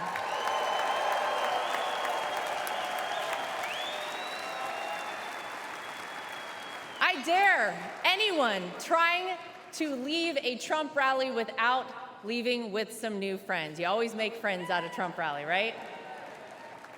Veterans, teachers, blue-collar workers, white-collar workers, active duty military, police officers, firefighters, small business owners, Latino supporters, Christian supporters, Jewish supporters, black supporters, white supporters, Asian supporters, gay supporters, Republicans, independents, and yes, even Democrats.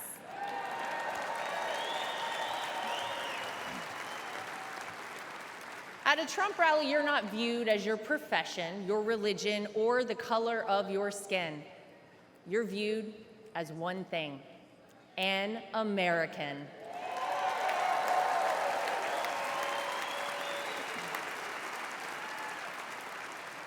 Last Saturday was a jarring reminder that we, as Americans, must always remember: there is more that unites us than divides us.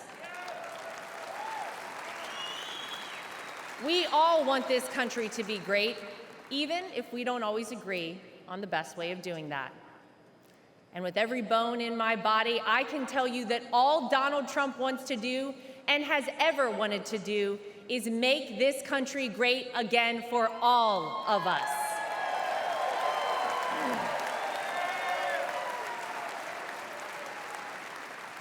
Proverbs 28 reads, "The wicked flee, though no one pursues, but the righteous are as bold as a lion." And that truly epitomizes Donald Trump. He is a lion.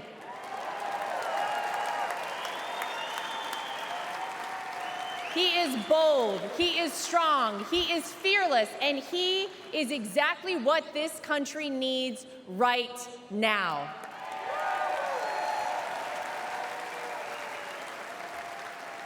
Let's not forget what life actually looked like under President Donald Trump.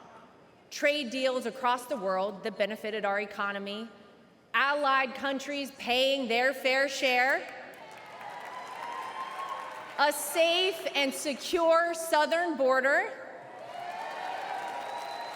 record low unemployment rates for African Americans, Hispanic Americans, Asian Americans, and women, record investment in historically black colleges and universities, the creation of the United States Space Force,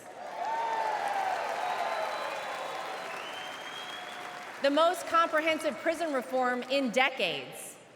How about the peace agreements in the Middle East that they said would never happen?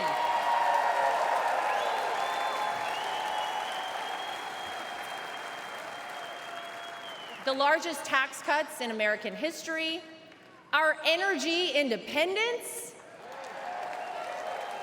massive amounts of red tape cut, and no new wars when Donald J. Trump was president.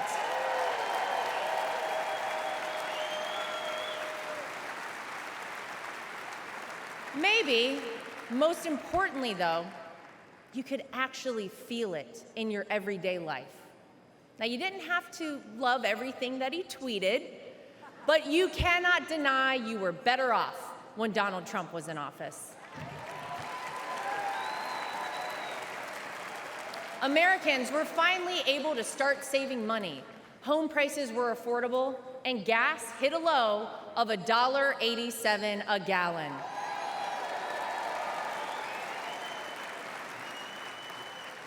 As I speak here tonight, many of our fellow Americans don't know how they'll pay for their next trip to the grocery store, new clothes for their children, or this month's rent. Many of our fellow Americans worry that we are on the verge of a major terror attack here on American soil. Many of our fellow Americans don't think their own children will be able to establish a better life than they themselves currently have. Many of our fellow Americans are right now sitting and wondering how on earth this country could have moved in the wrong direction and so quickly. The Democrats and the media know that they cannot convince you, the American people, that your life is better off now, because it's not. So what will they do? They'll try to sell you on some outrageous narrative about the terrible things that Donald Trump will do if he becomes president. But you don't have to imagine what it would be like. All you have to do is remember what it was like.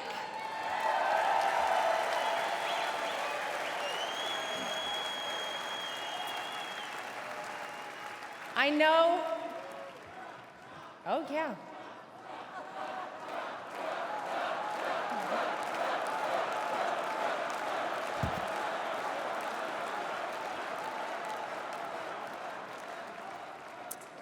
I know what you hear out there about Donald Trump. I know what you read, what the media tells you, and what out-of-touch celebrities on the left say about this man. But when I look at Donald Trump, I see a wonderful father, father-in-law, and of course, grandfather to my 2 young children, Luke and Carolina.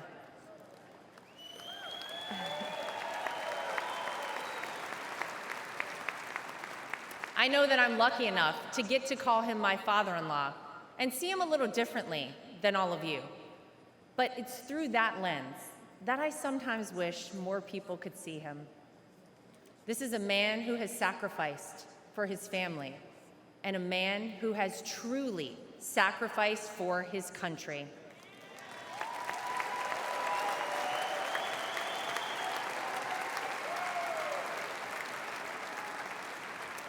Donald Trump didn't need to run for president for fame or money. Trust me, we all know he already had plenty of that.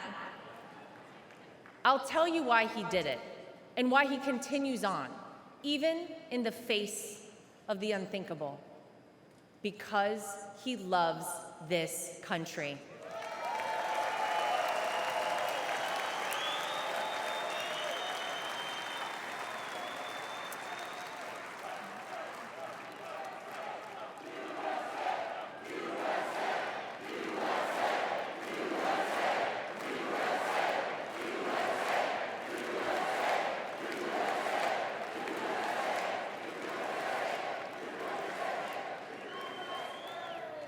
He did it for his grandchildren, for your children and grandchildren, and for the generations to come.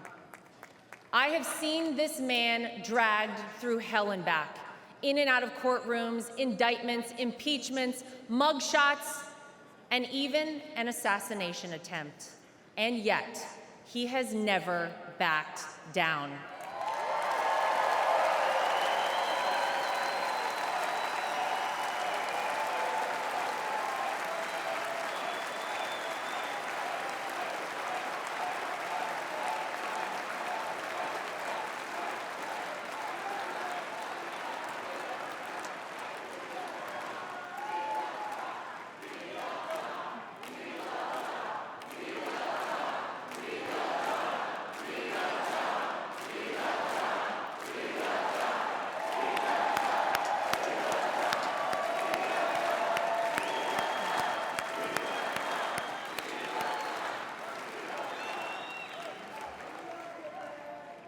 I'll never forget watching my 2 children run up to him with their drawings and hugs for Grandpa, just moments before he took the elevator down in Trump Tower to address the media the day after his wrongful conviction.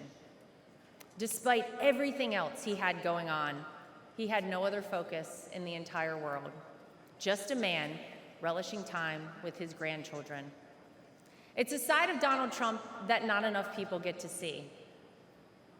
Maybe you got to see a side of Donald Trump on Saturday that you were not sure existed until you saw it with your own eyes. Martin Luther King Jr. once famously said, "The ultimate measure of a man is not where he stands in moments of convenience and comfort, but where he stands at times of challenge and controversy."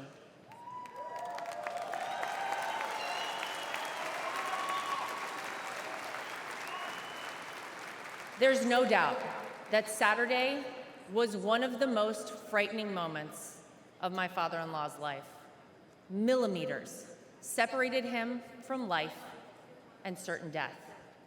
And yet, it was in the midst of it all, as he was jostled off stage by Secret Service, that he knew how defining that moment would be for our country, and he hoisted his fist in the air.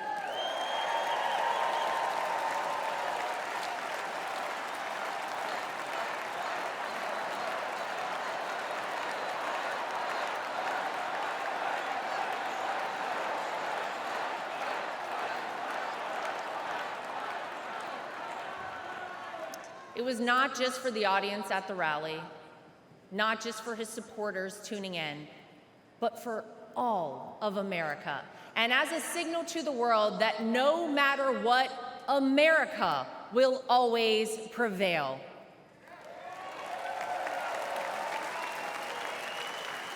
Though it's been strained and attacked, no enemy, no force, not even a bullet is strong enough to break our American grit and our American soul. We are the country whose founders gave their fortunes, freedom, and lives to pursue the dream of a free society. We are the country of Thomas Edison, Susan B. Anthony, Henry Ford, and Harriet Tubman. We are the country who fought and won 2 world wars. And we are the country who always rises to meet the moment, no matter how insurmountable the task. And in that split second, on Saturday, Donald Trump reminded us all of that very history and who we are at our core as a nation. That is the Donald Trump that I know.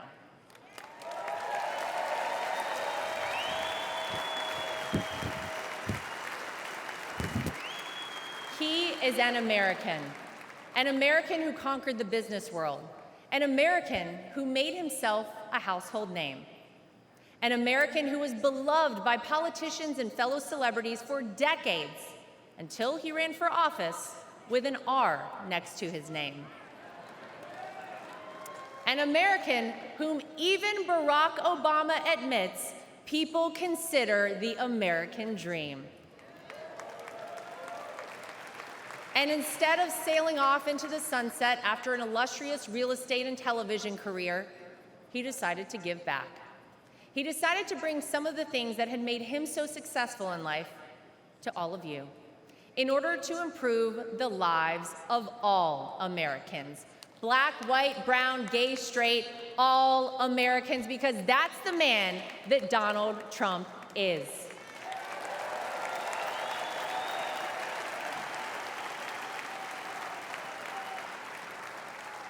I can tell you that my personal experience with Donald Trump has shown me his heart.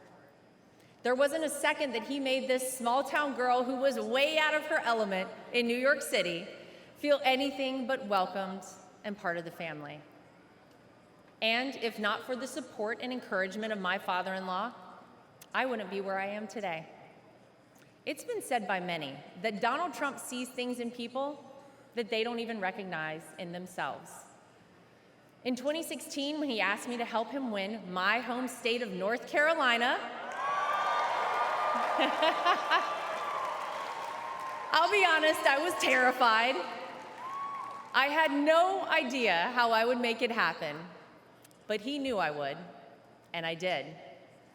When I was given an opportunity to join a television network as a commentator, it was the push and support of my father-in-law that gave me the confidence to take that job. Always the first one to call or text me after a TV hit and tell me, "Great job, keep going." Not bad, right? Or even a few months ago, when he called and asked me to be the co-chair of our party,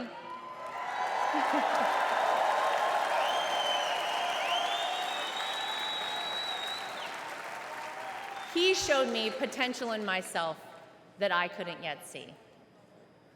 So tonight, to my father-in-law, I want to say thank you.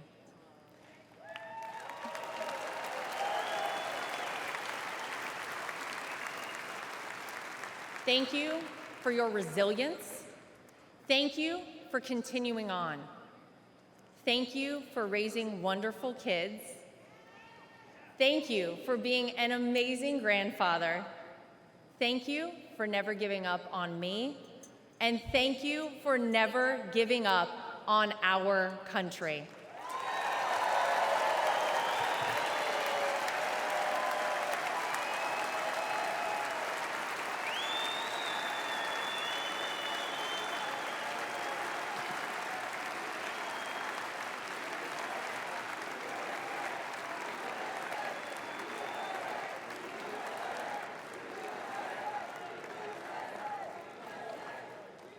Tonight, I come to you, not as the co-chair of the RNC, not as the daughter-in-law of the candidate. Tonight, I come to you as a mom and as a citizen of this country. For those of you watching who have never voted for Donald Trump, I know what the media and his political opponents have tried to tell you about this man. Believe me, I have seen and heard it all, but I have also seen the truth. I am proud to know Donald Trump, to campaign for him, to vote for him, and to raise his grandchildren.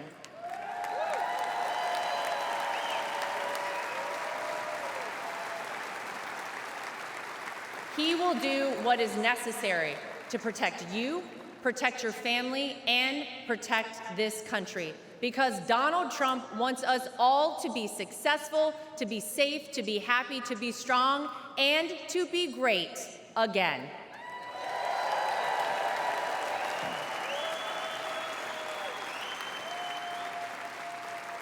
Tonight, I'm asking you to vote, not for the Donald Trump you see flashed on your TV every day, splashed across the headlines. Tonight, I'm asking you to vote for the Donald Trump that Luke and Carolina call Grandpa. I'm asking you to vote for the Donald Trump that my husband Eric calls Dad. I'm asking you to vote for the Donald Trump that I call my father-in-law. I'm asking you to vote for the Donald Trump who can and will make America great once again for all of us. Thank you. God bless you. God bless the United States of America. We love you. Thank you, guys. That is Laura Trump, daughter-in-law of former President Donald Trump, featured there as the closing featured speaker on this second night of the Republican National Convention, really adding a lot of personal details to what's otherwise been a largely issue-based night. A lot of speeches focused on things like immigration and voting and so on. And tonight we heard a lot more about his family and personal side to him. We want to bring it back to the panel here. We have Jonathan Capehart, David Brooks, Judy Woodruff, and Amy Walter with us. David, reflect on what we just heard there from Laura Trump, a wide-ranging speech talking about the man she has come to know and pleading with people to show up for him. Well, you guys wanted unity. And so that was a unifying speech. There was no real attack on the Democrats, and I'm sick of unity. It was kind of boring. No, I think it was a fine speech. I thought the two speeches of the night were Nikki Haley and Sarah Huckabee Sanders. I thought those were well-crafted speeches. They had moments of humor, moments of pathos, and really delivered a message. And so, I think, like all of us, I agree that we need to take down the temperature. There's clear correlation between the amount of pressure in society and violence. Look at 1968. And so we need to bring it down. But I don't fault the Republicans for having a political convention and practicing the politics and taking it to the Democrats. When we get to Chicago, the Democrats are going to take it to the Republicans, and that's all fine. So I thought Republicans doing Republican things tonight was perfectly adequate. But I think what Lara Trump just did is probably what we're going to hear from Donald Trump, which is a change of tone. It's just about a good person trying to do good for the country. And it won't be a lot of red meat, I suspect. This is a precursor of Thursday night. Perfectly adequate. So that's what, 3 out of 5 stars? 2.5. 2.5. All right, Jonathan, what's your assessment? Yeah, hope springs eternal, David, on what you expect from Donald Trump. I mean, sure, fine, lovely speech from Donald Trump's daughter-in-law. To me, the best speeches of the night were Governor Haley and Senator Rubio. And in listening to the two of them, I think the two speeches bridge the divide between the old-fashioned GOP that we grew up covering before Donald Trump came down that escalator and MAGA. There is a way to do this unity thing that has popped up since the assassination attempt, and has just about everyone has failed miserably at adhering to that. But I thought Governor Haley and Senator Rubio did it perfectly for this audience, and also did it in a way that made it possible for people not here but watching on television to maybe think, maybe. The only problem is these are only two people out of a cavalcade of people hurling red meat out at this audience. What about that, Judy? You have spent the past 2 years really crisscrossing the country talking to voters, Republican and Democrat. Voters, those Republican voters in particular, what do they want the future of this party to be? Well, mixed, depending on which kind, whether they're a Nikki Haley Republican, a Donald Trump Republican. Many of the people we've talked to have been Donald Trump Republicans. I have to say, what I've been hearing tonight is a number of the speakers asking the American people to give this man a second look. Whatever you think about Donald Trump, think about it again. He's a grandfather. He's a father. We've heard personal stories from almost every one of these last few speakers. And so, yes, he chose J.D. Vance as his running mate, doubling down on, who Donald Trump is and his ideology. But they're, in a way, they're acknowledging that's not enough. And we've got to reach out. We've got to paint a portrait that of this man that will say to people, hey, he's not the awful person that you may have thought. I just want to also just quickly say that they have some work to do. We don't see Republicans, former President Bush is not here. Former Vice President Cheney is not here. Paul Ryan, former Speaker of the House. There are a number of prominent Republicans who are not here. What does that say about the state of this, quote, unified Republican Party? Former Vice President Mike Pence. Mike Pence, exactly. Yeah, I think that's a really excellent point, Judy, about can you give this guy a second chance? And right now, part of Trump's success in the polls is that there has been this sort of, some people would call it like nostalgia. Not so much for Trump the person, but for Trump policies. And I think this is where voters have been. They don't necessarily like Trump more than they did back in 2020, but they're seeing him through the prism of policy and his presidency rather than the prism of, as Laura Trump talked about, what you've seen on TV or his tweets or his behavior when he was president.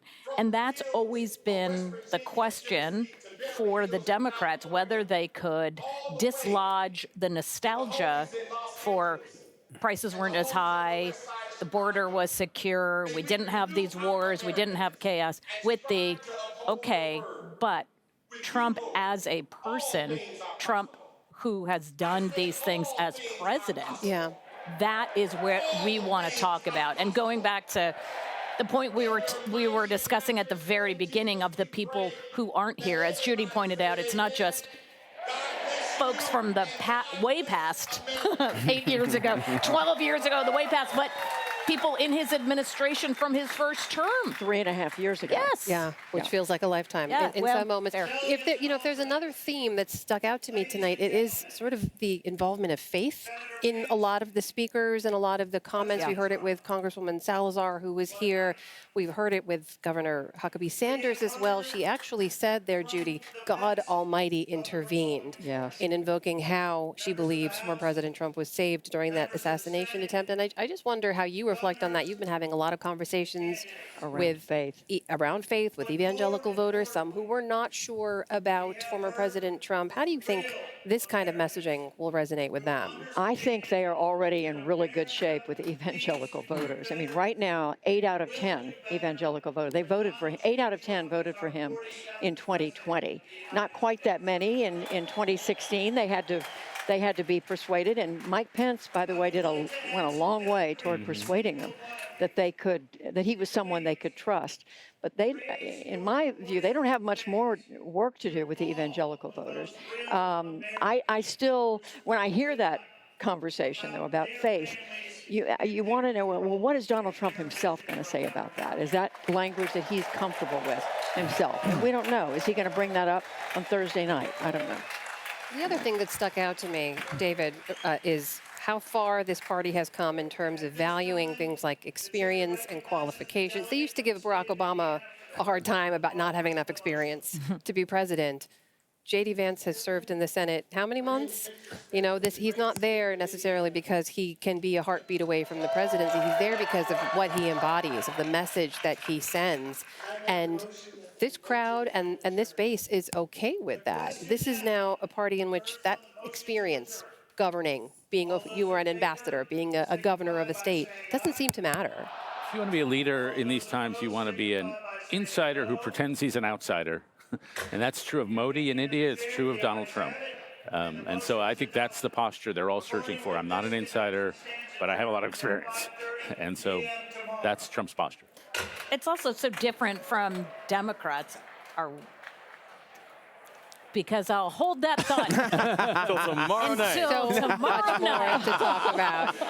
Thank you to all of you for being here. Thank you to all of you at home for watching. That concludes our broadcast coverage of the second night of the Republican National Convention. If you're watching on YouTube, don't go anywhere. Our coverage is going to continue there with Lisa Desjardins unpacking the evening's events, and we will have full analysis of the convention so far and the day's other events on tomorrow's PBS NewsHour. Meanwhile, I'm Amna Nabaz. And I'm Jeff Bennett for all of us here at PBS News. Thank you for joining us. We'll see you back here tomorrow evening. This program was made possible by the Corporation for Public Broadcasting and by contributions to your PBS station from viewers like you. Thank you.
You're watching PBS.